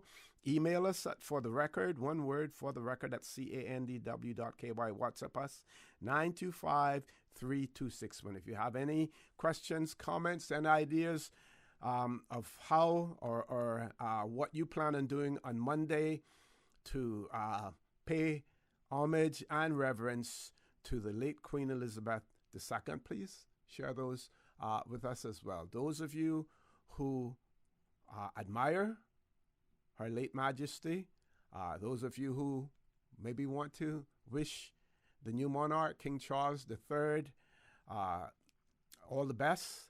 And this is an opportunity for you to express yourself if you so wish. Folks, top of the hour headline news. Please stay tuned. For the record, we'll be back shortly. From district to district, moving through the waters to Cayman Brac and Little Cayman. Your station, your voice. All things Cayman. One radio, many people. This is home. Radio Cayman in the Cayman Islands. Today's biggest news. Radio Cayman. Your voice, your choice. Local, regional, international. This is Headlines from Radio Cayman's newsroom. Today's biggest news. The newly gazetted public holidays order updates the schedule to read in the year 2022 only for the purposes of the funeral ceremony for Her late Majesty Queen Elizabeth II. September 19th is now a general holiday. The Queen's state funeral is taking place at 11 a.m. UK time on Monday at Westminster Abbey. Ukrainian officials say they are targeting towns in the eastern Donbass region after making a series of gains in a rapid counteroffensive. In recent days, Ukraine's army reclaimed swaths of occupied territory, forcing Russian troops to retreat. President Volodymyr Zelensky said his forces were fortifying their hold over about 3,000 square miles of retaken territory in the Kharkiv region. U.S. President Joe Biden said Ukraine had made, quote, significant gains. And inflation in the United States remained unexpectedly high last month, news that drove Wall Street to its worst day in more than 2 years. Prices rose 8.3% in the 12 months through August, according to the Labor Department, faster than the 8.1% that economists had expected. That was down from 8.5% in July, driven by lower petrol costs. But the cost of food, housing, and medical care continued to surge, disappointing investors. Those are your headlines. I'm Karsley Fuller. For the latest in news and information, follow Radio Cayman on social media, Facebook, Instagram, Twitter. Download the Radio Cayman app or log on to our website, radiocayman.gov.ky. For the record, with Orrett Connor. Initiating system. For information that matters. For the record, with Orrett Connor. Continues right now on Radio Cayman. Good morning and welcome back to For the Record. No guests in the studio. Earlier we had Governor Martin Roper in the studio with us as well. He has indicated that he and the Premier will be traveling to London tomorrow. They will be attending the funeral as well. They have also been invited to other events in the United Kingdom and will also be, in most instances, accompanied by Dr. Tasha Garcia Ebanks Garcia, who is a representative in the UK. She heads up the London office there as well. So I'm going to share this article with you. So this is the personal protection officer for the late Majesty Queen Elizabeth II, and he spoke about this sovereign's love for horse riding. He revealed the Queen had been too jittery to watch her granddaughter compete in the team event at the in Olympic Games. He said that instead she took Griffin, who's the personal protection officer, on a picnic, but eventually asked him to check how Princess Anne's daughter had got on, and she, quote, danced around in circles when she heard that she had come in an impressive second. Zara won the silver medal as part of the team event during the competition, the single Olympic title of her career. He's quoted as saying, "I remember once when I was up at Balmoral with her, the Queen, and Zara was competing, the Queen, in the Olympic Games, and looked like she was going to win a medal," Griffith said. "And I thought I would be flying down to Greenwich to watch her get on. But the Queen said to me, 'I'm just so nervous, I can't face up to it. Let's just go out for a picnic,'" he added. So that is how that occurs. So they drove up to the mountainside. He said, when we drove up to the mountainside, to one of the cabins, and we had a little private picnic, just the two of us, the former protection officer went on. He said, however, the late monarch couldn't bear not knowing any longer and eventually asked Griffin to radio the team to find out how Zara had done. So he says that I radioed them, found out she'd won the silver medal, and I remember that the Queen just grabbed me and we were dancing around in circles on the hill in Scotland, Griffin said with a chuckle. There's a memory that will that's a memory that will stay with me forevermore, he said as well. He shared another story about the late monarch, and this one had to do with the fact he told how the Queen Elizabeth handled an encounter with American hikers who had no idea who she was. The monarch was out in the hills near her Scottish castle at Balmoral when two U.S. tourists on a walking holiday approached them and engaged in conversation. There were two hikers coming towards us, and the Queen would always stop and say hello. And it was two Americans on a walking holiday, Griffin told Sky News. So this was an interview with Sky News. He says it was clear from the moment that we stopped that they hadn't recognized the Queen, which is fine. Says the American gent was telling the Queen where they had come from where they were going to next and where they had been to in Britain. He's quoted as saying, "I could see it coming, and sure enough, he said to her," this is the American tourist, said to Her Majesty, "And where do you live?"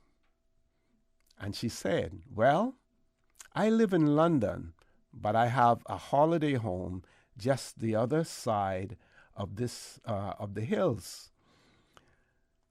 She did not say she was referring to Balmoral. She didn't reveal that at all. Aware that the castle was in the vicinity, the hiker then asked her if she had ever met the Queen. That's so funny. Scrolling down, quick as a flash, the Queen replied, "I haven't, but Dick here," that is her personal protection officer, "but Dick here meets her regularly." The hiker then asked Griffin what the monarch was like in person. And he says that because he was with her a long time and he knew that he could pull her leg, he said, "Oh, she can be very cantankerous at times, but she's got a lovely sense of humor." Delighted, the hiker then put his arm around the officer's shoulder and asked if he could have a picture of the two of them together. He says that before I could see what was happening, he gets his camera and gives it to the Queen and says, "Can you take a picture of us?" Okay.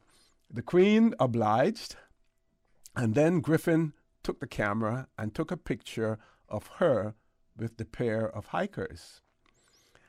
Later, Griffin said, the Queen told him, says, "I'd love to be a fly on the wall when he shows those photographs to friends in America, and hopefully someone tells him who I am." Now, that's the type of person that we saw who she was. So during the course of that encounter, she never at one point in time revealed who she was. Now, that some may argue that that was done so that she didn't put herself in harm's way, not knowing who the hikers were. But of course, she had her personal protection officer with her. But I believe that that goes to show you a part of her modesty as well, how modest, she was. Not self-serving, not self-centered, but just being a normal human being and not being personal. Now, we know, and we can't really compare politicians to the Queen, but there are persons, celebrities, actors. Some of them get upset when you don't recognize, who they are and everything else. There's also another story about the fact that that there was a butcher who had a 10-year relationship with the Queen as her butcher, and she would always go to the store, order meats for the household at Balmoral, and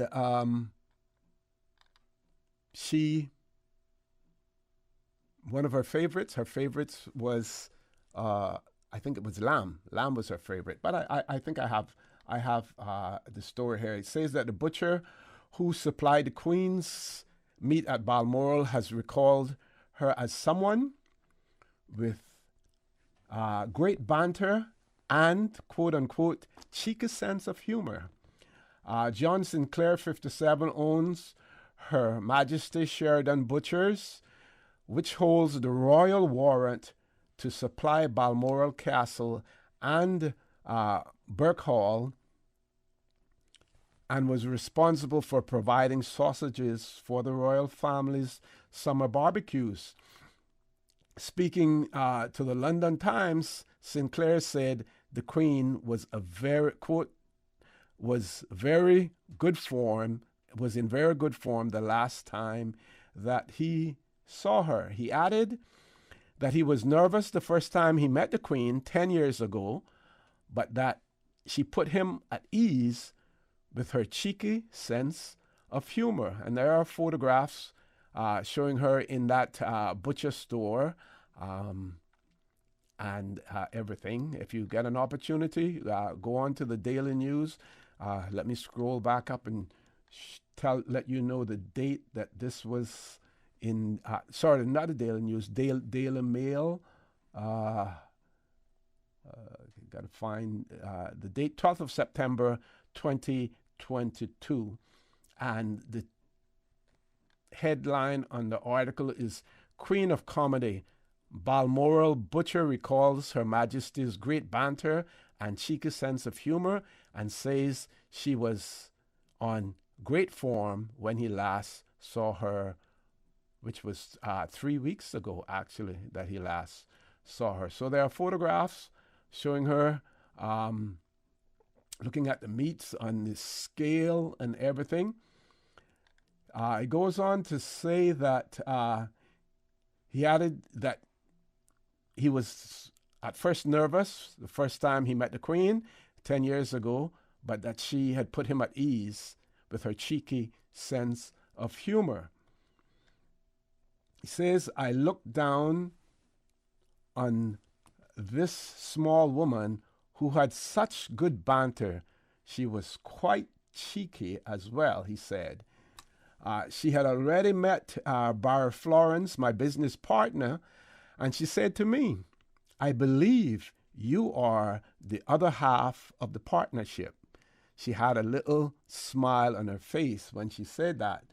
John revealed the late monarch usually ordered lamb for her big family gatherings, and that she also made her special sausages, that he also made her special sausages for summer barbecues. Members of the Queen's staff have been paying tribute to Her Majesty since her death on Thursday. So that was, from the butcher. And then, of course, I shared with you her personal protection officer who shared his experience as well. Folks, it's about that time for us to take another commercial break. Please stay tuned. For the record, we'll be back shortly. JN Money touching down again. Now you can send your US dollars at any location on island, including the BRAC. It's easy. Just walk with your US dollars. No need to convert to CI. This is another convenient service available at JN Money. They always find a way to make it easier and hassle-free. So remember, when you need to send your money and you only have US dollars, don't ever think of what to do. Just head straight to any JN Money location and send your money the fast, convenient, and affordable JN Money. JN Money, touching down again. JN Money, ranga to la friend. West Bay, home to Barkas National Park, the touristy flair, a family community, a political powerhouse. From sports enthusiasts to car aficionados, affection for silver thatch rope. No matter how far you may venture, West Bay will always be where the heart is. Home will always be in West Bay. West Bay Pharmacy, caring for your home and your family. West Bay Pharmacy in Centennial Towers. Convenient, quality care is just around the corner.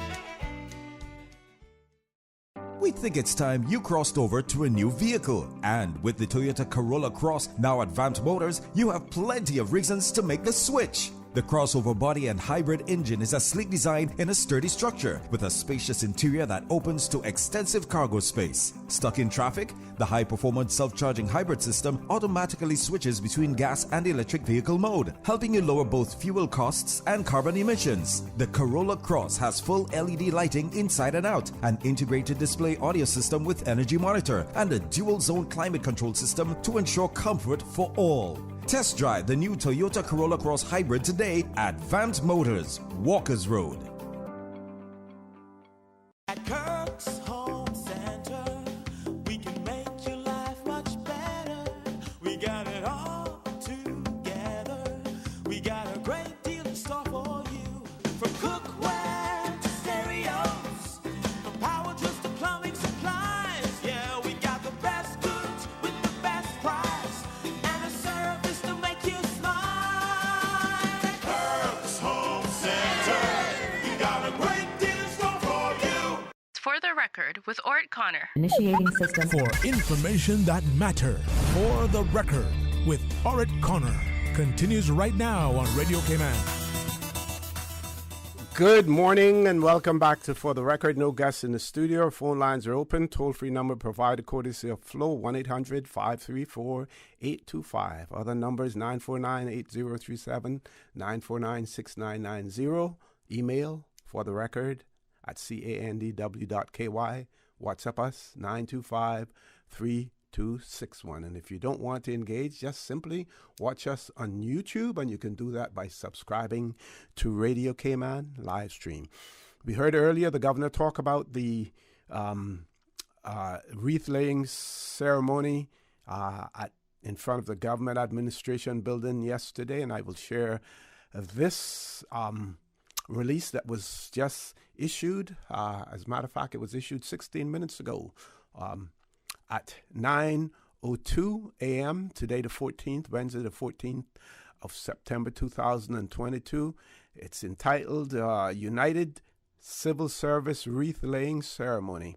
So on Wednesday, yesterday, the 13th of September, His Excellency the Governor, Mr. Martin Roper, the Premier, G. Wayne Panton, Deputy Governor, Honorable France Manderson, and Cabinet Secretary Samuel Rose joined civil servants in a United Civil Service wreath-laying ceremony on the front steps of the Government Administration Building in tribute to Her late Majesty, Queen Elizabeth II.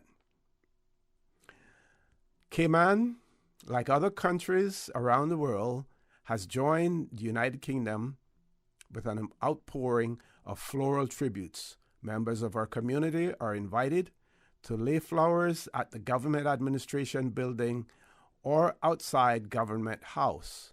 Throughout the week of National Mourning, individual agencies from across the civil service and the wider public and the wider public service will continue to visit and lay flowers on the front steps of the Government Administration Building in tribute to Her late Majesty, Queen Elizabeth II. Floral tributes can be left on the steps of Government Administration Building and the front gate of Government House. The public should note that once flowers wither, they will then be removed. Condolence books are also open for members of the public to sign at the Government Administration Building in Grand Cayman and at the District Administration Building in Cayman Brac as well. And it ends by pointing out that the people of the Cayman Islands join others around the world in mourning the loss of Her late Majesty, Queen Elizabeth II. You can also visit the government web pages to receive updates, as well, www.gov.ky/Queen Elizabeth II as well. So you can also do that. Now that there are so many journalists who are sharing the views on various subjects. And again, I just want to say that, while we rely on radio, we rely on social media, I am not sure that print journalism in the Cayman Islands, whether or not they're doing their part. There's one particular newspaper that I refuse to pay any subscription fee to access, so I can only access certain stories, certain times of the month. I think it's usually the first part of the month. You get a complimentary, maybe 5 or so stories that you can read on there, and then after that, you're locked out. But I simply refuse to subscribe. But I still I'm extremely disappointed at the level of print journalism that we have in the Cayman Islands, and the quality to a certain extent. So what I will share with you, though, an editorial from the Jamaica Gleaner, and I shared something yesterday on another show as well.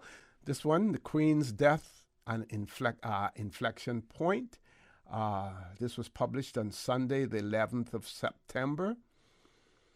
And it goes on to say that even as we mourn her passing as an individual, the death of Queen Elizabeth last Thursday is another inflection point as Jamaica considers its constitutional future. It highlights not only the absurdity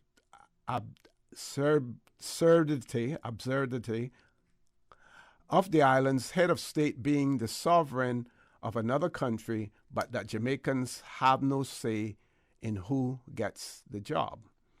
So, King Charles III, Britain's hereditary king, is now Jamaica's sovereign without the need for our advice or consent.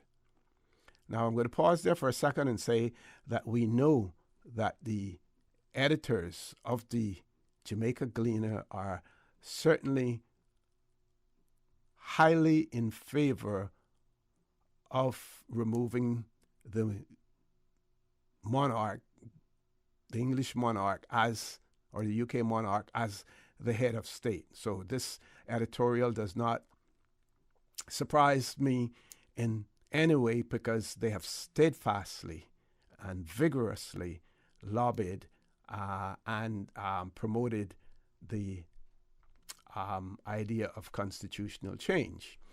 So it goes on. So it says, so King Charles III, Britain's hereditary king, is now Jamaica's sovereign without the need for our advice or consent. So Jamaican parliamentarians will now swear allegiance to the king, which, with other issues, large and small, underline that anachronism of this constitutional arrangement that is impatient for overhaul. None of this, of course, casts aspersions on Charles. None of this, of course, casts aspersions on Charles, who will probably be a fine king of the United Kingdom, or of his late mother, whose 70 years on the throne was a decade longer than Jamaica's existence so far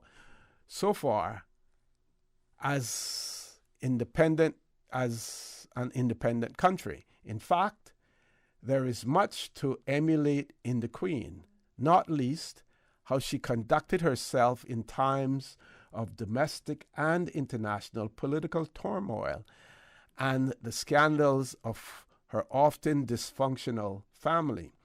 She persevered with stoicism and dignity and a clear sense of duty. Her work ethics was legendary. In the process While the British monarchy wobbled at times, Elizabeth managed not only to hold it together, but maintain its global popularity. Even those of other liberal democracies, even those, I think this should have been even while those, but I stand to be corrected. I'll read it as it is. Even those of other liberal democracies either collapsed or struggled for legitimacy under the weight of their anachronism. And she did this without anyone, except maybe for key family members and trusted aides, knowing her real views on any consequential matter. She was highly scripted and almost never displayed emotion.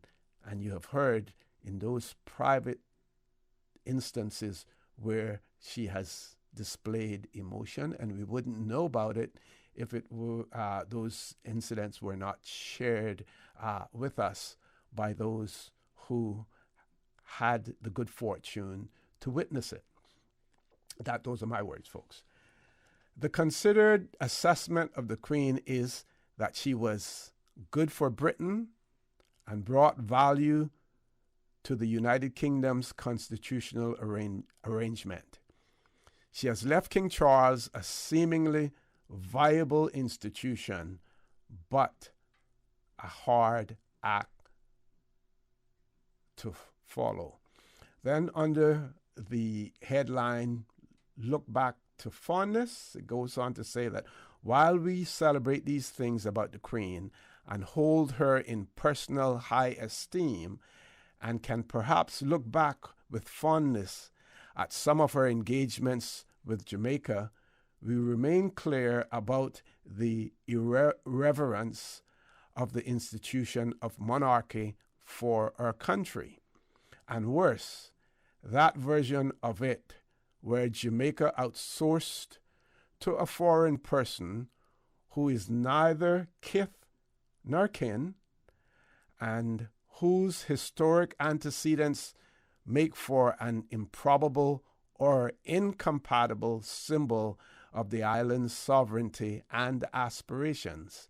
Indeed, the death of the Queen and the beginning of the reign of the new monarch is a signal for Jamaica to accelerate its moving on, as Prime Minister Andrew Holness called it when he indicated to the current heir to the throne, Prince William, Prince of Wales, his government's intention to leave behind the Queen or her successors as Jamaica's head of state.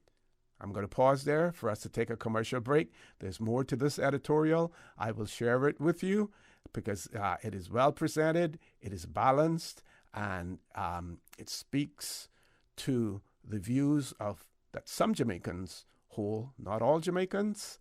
I believe that if a poll were taken now, whether or not you would have a majority of Jamaicans saying that we want to become a public and we want to move away from having the monarch, the British monarch, as the head of state, that it is likely to be close, or that you would have more persons wanting to remain than wanting to leave. Just my views, but we're going to take a commercial break. Folks, please stay tuned. For the record, we'll be back shortly. So much happening so fast, too much. It is hard for me to follow my health care instructions. The private counseling with West Bay Pharmacy literally saved my life. At West Bay Pharmacy, we know how complex medications can be. Our pharmacists are delighted to offer you personalized one-on-one healthcare counseling, free medication review, therapeutic callbacks, and we will liaise with your physician to ensure you receive the best in quality medical care. Quality of life has a whole new meaning with the right pharmacy to support you.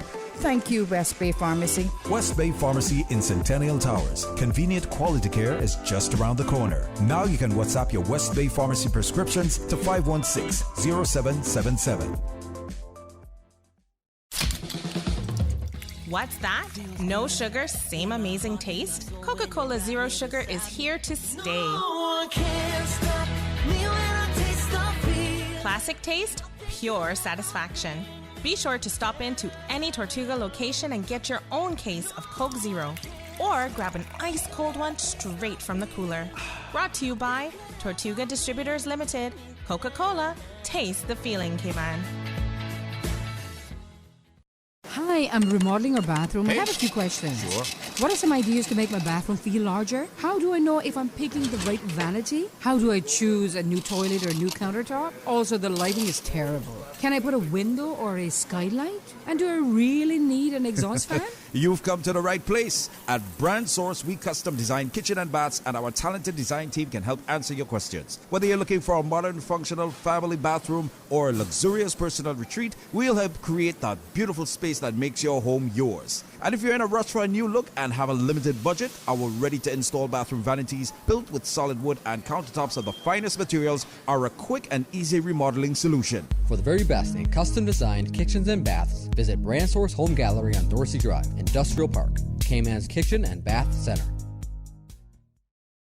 Backed by popular demand, the Department of Agriculture is hosting another 4-day home gardening course on Saturdays from the 17th of September till the 8th of October from 9 a.m. till 12 p.m. This course is ideal for backyard farmers seeking to add value to their crops or individuals interested in starting or improving their gardens at home. Seats are limited to 40 people and the cost is $50 per person. Visit the DOA office at 181 Lottery Road, Lower Valley, or their Facebook or Instagram page at Agriculture Cayman to register. For the record, with Orrett Connor. Initiating system. For information that matters. For the record, with Orrett Connor. Continues right now on Radio Cayman. Good morning and welcome back to For the Record. I'm sharing with you an editorial in the Jamaica Gleaner, Sunday, the 11th of November, 2022. And it is entitled Queen's Death, Inflection Point. And the last part that I shared with you, look back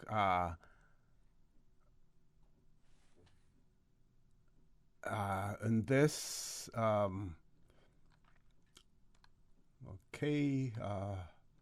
So here we go. Did I share this part already with you?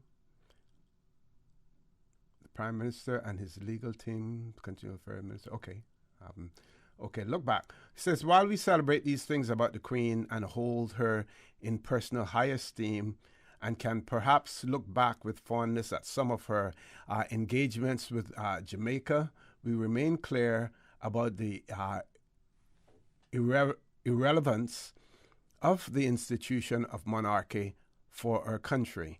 And worse, that version of it where Jamaica outsourced to a foreign person who is neither kith nor kin and whose historic antecedents makes for an improbable or incompatible symbol of the island's sovereignty and aspirations. Indeed, the death of the Queen and the beginning of the reign of the new monarch is a signal for Jamaica to accelerate its moving on, as Prime Minister Andrew Holness called it when he indicated to the current heir to the throne, Prince William, Prince of Wales, his government's intention to leave behind the Queen or her successors as Jamaica's head of state. Goes on to say that the Prime Minister and his legal and constitutional affairs minister, Marlene Malahoo Forte,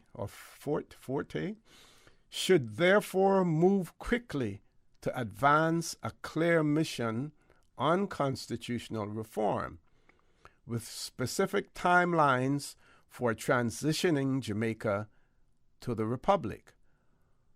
For this move, there is already political consensus and national support.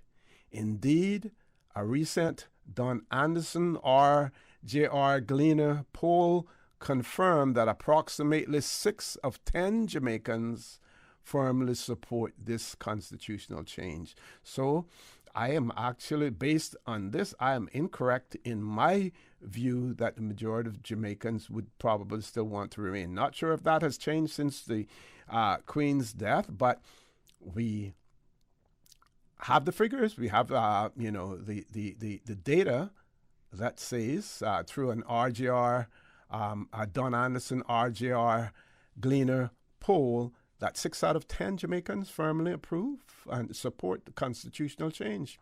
Goes on to say that only 27% want to retain the monarchy. Over the past decades, supporters of monarchy for Jamaica have declined by a third. So that's a very rapid decline as well. The editorial goes on to say that for decades, Jamaica's political parties have agreed on republicanism, with a president as the head of state. Several years ago, they resolved their differences on the form of the presidency, executive and ceremonial. They agreed on the latter. So they agreed that the presidency would be ceremonial, similar to what Barbados has moved to. It is ceremonial, which means that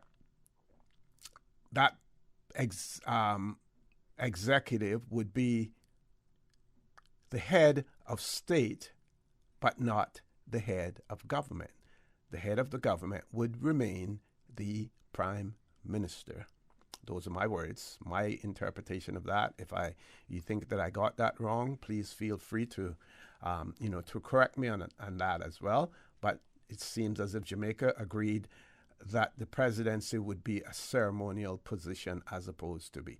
What's important with that is also that the presidency, the person holding the presidency, would be one of their own. That's the important part of that as well. Says the only question to be settled is how the president is to be elected, and then only the relatively minor details of whether by a 2/3 majority of both houses of Parliament sitting together or separately. As the former Prime Minister P.J. Patterson observed, sorting this out should require only a short meeting between Prime Minister Holness and the leader of the opposition, Mark Golding. The next line to this is fuzzy about timeline or timetable. However, in her address on constitutional questions in Parliament in June, Ms. Malahoo Forte was fuzzy about the timetable for reform and seemed to indicate that this critical question, on which there is already consensus of who should be a symbol of Jamaican sovereignty, should become entangled in partisan election hustings. First, Ms. Malahoo announced the administration's attention for a fundamental review of the Constitution, which no one opposes. At the same time, she suggested that a referendum on the Republican issue would be constitutionally required, could take around the time of the next general election due in 2025.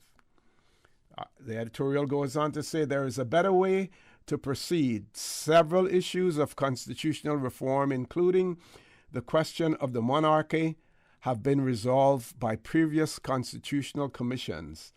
They, however, remain unimplemented. We also know that the work of these commissions, based on the efforts of prior ones, can be long and tedious. There is no reason, therefore, to attempt to reinvent the wheel, merely for the sake of doing so.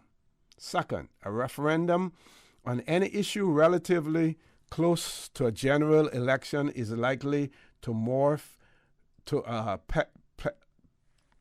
plebiscite on the government. rather than a rational pronouncement on the question at hand. That should be avoided. The government, therefore, should take a three-step approach to constitutional reform. First, given the agreement on Jamaica disengaging from monarchy, the administration at this inflection point should immediately move on matters that would give expression to the intent without too much legal fuss. The easiest of these is accession to the civil and criminal jurisdictions of the Caribbean Court of Justice, and I would say which Jamaica is not a part of as we speak, even though I believe that they contributed financially to its establishment. So I'm going to read that part again. The easiest of these is accession to the civil and criminal jurisdictions of the Caribbean Court of Justice, which would widen access to the highest tier of justice without Jamaicans having to appeal to the King in London, which essentially is what happens with appeals to the Judicial Committee of the Privy Council.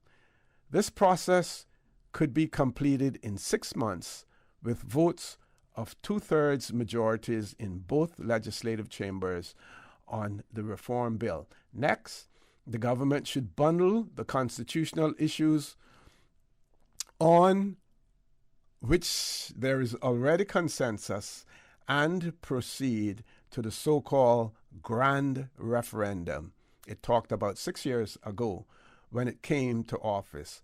Other issues would then be subject to the review committee that Ms. Malahoo hopes to establish perhaps by next March.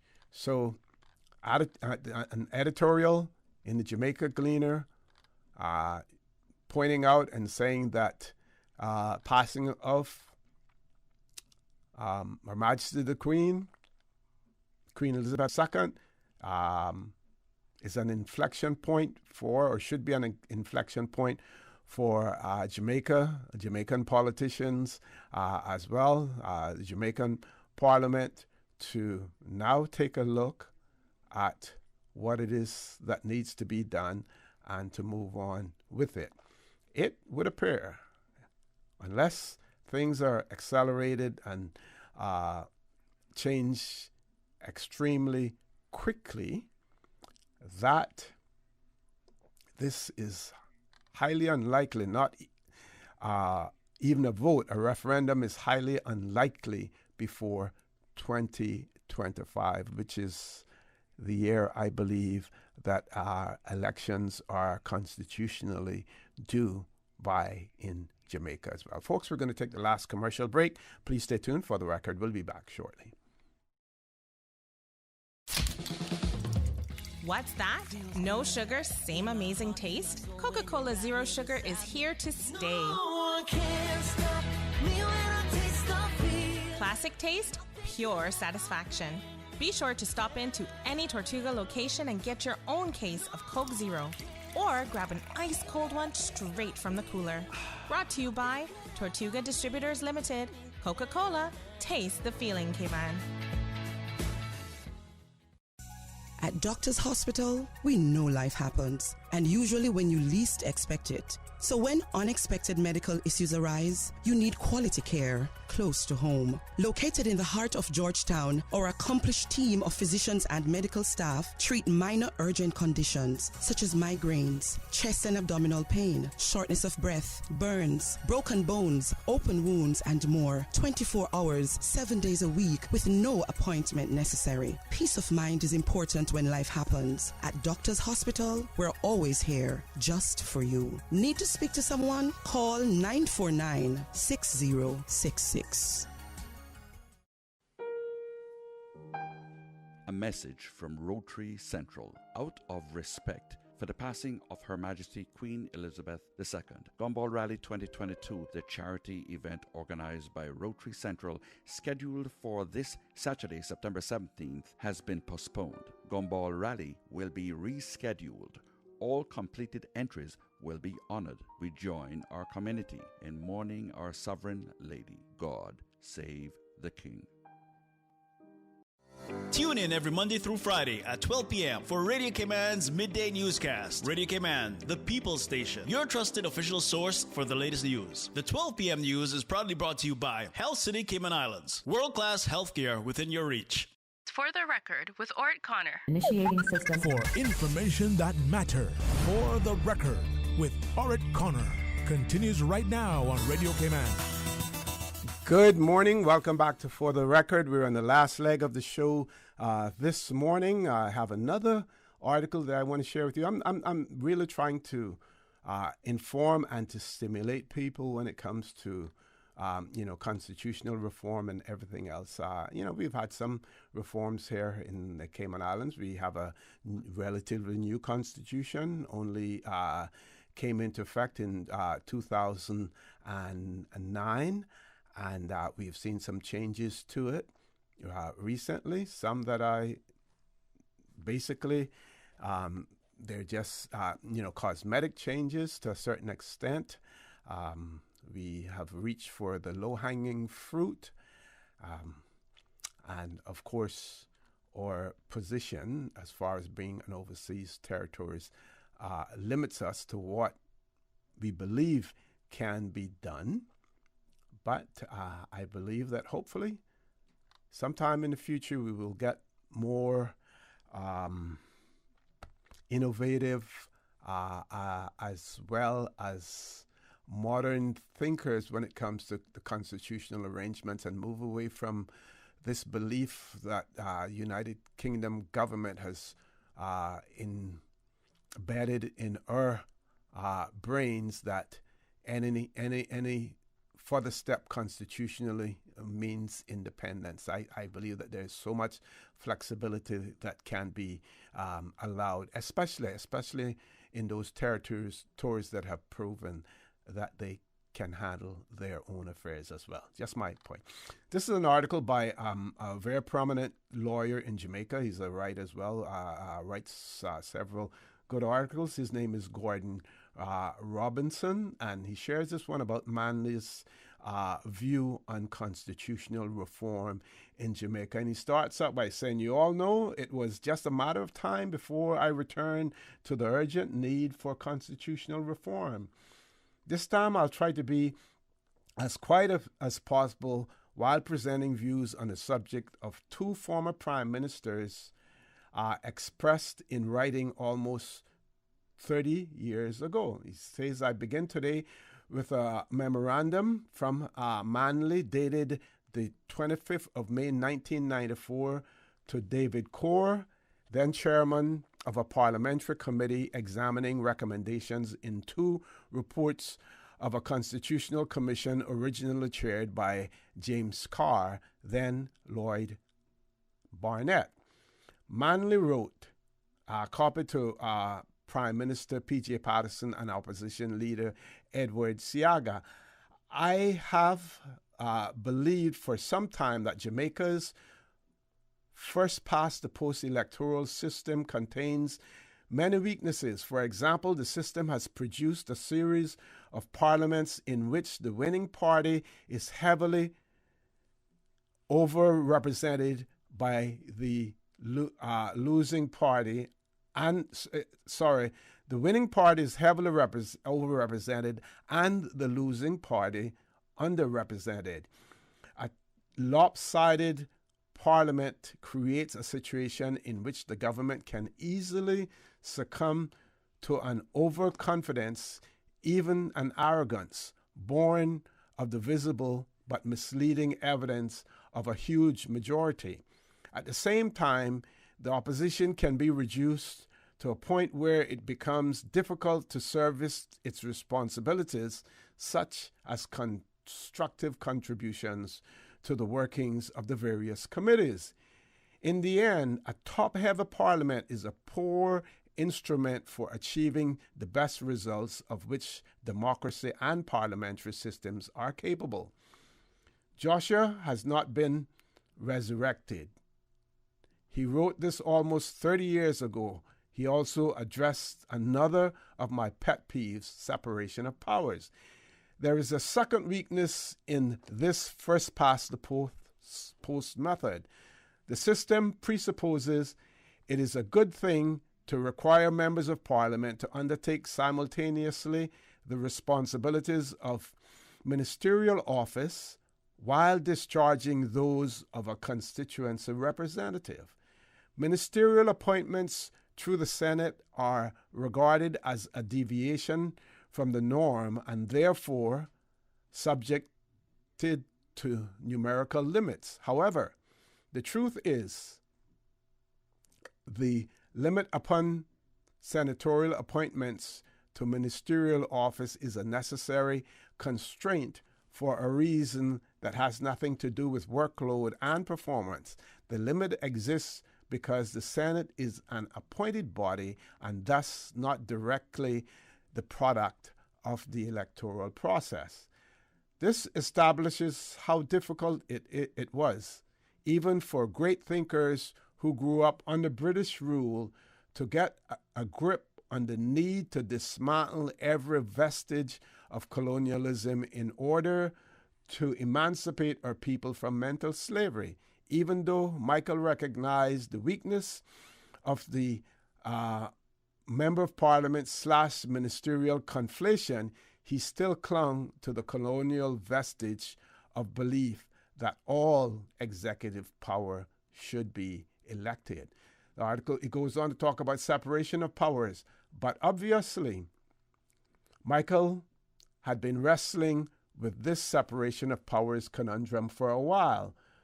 From as far back as 1979, I wrote a memorandum for the People's National Party executive setting out the case which I argued there. The problems which I discuss here were evident from that time.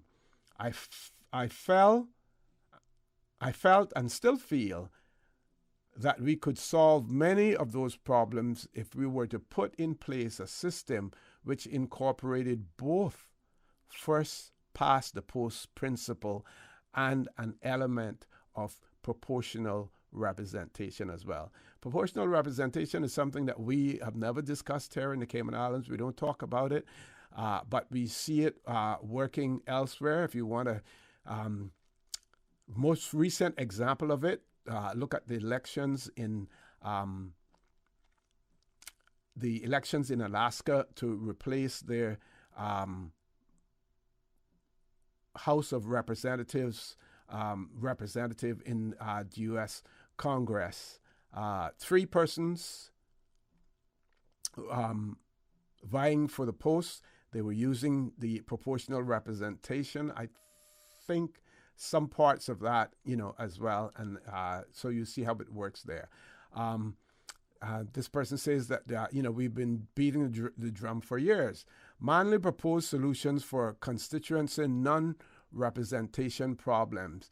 It would be possible to maintain the existing or a similar number of constituencies which would be contested by any party. Simultaneously, there would be a number of seats allocated in Parliament strictly on the basis of proportional representation based on overall national electoral percentages. And I'm going to pause there again and say to you that such a system also exists in Guyana. Guyana has a system of proportional representation as well. Each party would enter a slate of persons in addition to those who contested the constituencies. It would be provided that the number of candidates on each slate who entered Parliament would reflect actual percentages secured in the total national vote. I got to hurry on this because I only have about 4 minutes left. Ministerial appointments would be strictly limited to either persons who succeeded in constituencies or from the proportion of the successful state. So you wouldn't really have ministerial appointments, I believe, in this particular case that he's putting forward from the Senate like you have in Jamaica now, where a person can be appointed to the Senate and then hold a ministerial position. So this isn't exactly my way, but food for thought and proof of the need for widespread consultation led by a commission of independent thinkers. Says two benefits would flow immediately. There would be a substantial correction in the lopsided distortion that occurred in Parliament because the party with 40% of the popular vote might only win 8 or 10% of the constituency seats, but would receive 40% of the places reserved for the national slate. Furthermore, it would become possible for the winning party to appoint its prime minister, minister of finance, or all its cabinet from the proportionally chosen national state. By now, you know I prefer my PM to be, that is prime minister, to be directly elected. But back to Joshua. The key point is that it would create flexibility in relation to the problem of functional pressure. It would also create transparency because each party would have to declare all the people it contemplated appointing to ministerial office should it be successful in an election.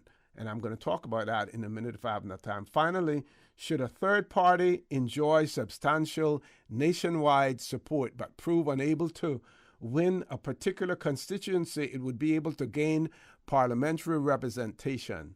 A minimum percentage requirement could be set to limit access to parties with serious support.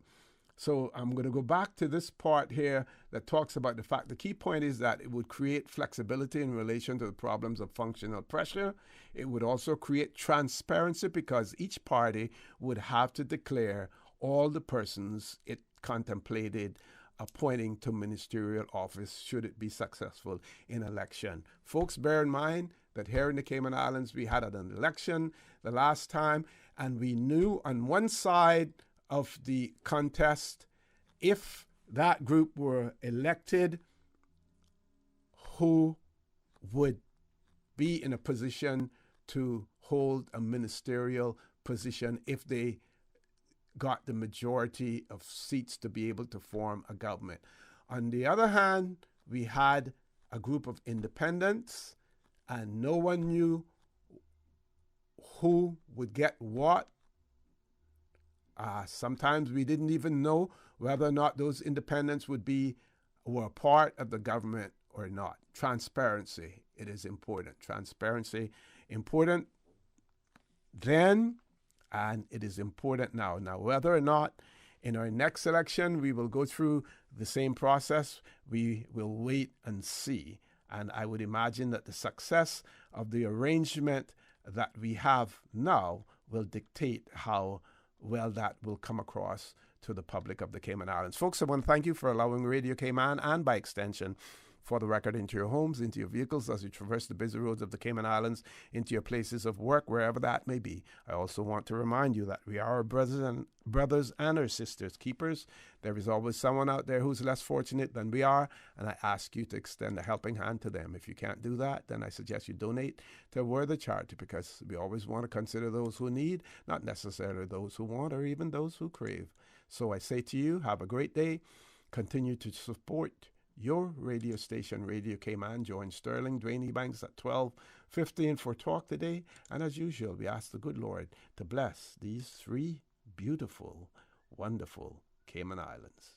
For the Record is brought to you by Vamped Motors, the only authorized Ford and Toyota dealership serving the Cayman Islands. Coca-Cola, available across the Cayman Islands from Tortuga distributors. Accept no substitutes. Taste the feeling with Coca-Cola. Brand Source Home Gallery, inspiring luxury. West Bay Pharmacy, taking care of your health. And JN Money. From abroad to yard. Fast, affordable, convenient. Doctor's Hospital. Peace of mind is important when life happens. Doctor's Hospital, always there for you. Call 949-6066. Satisfaction is guaranteed 24 hours a day, whether it's music or information. From Grand Cayman to Cayman Brac to Little Cayman, we've got you covered. You ever hear a thing like that? Radio Cayman in the Cayman Islands. Today's biggest news. Radio Cayman. Your voice, your choice. Local, regional, international. This is Headlines from Radio Cayman's newsroom. Today's biggest news. Isolated showers and thunderstorms are expected today as a tropical wave moves over the Cayman area. The wave is expected to move west of Cayman by this evening with a decrease in showers after.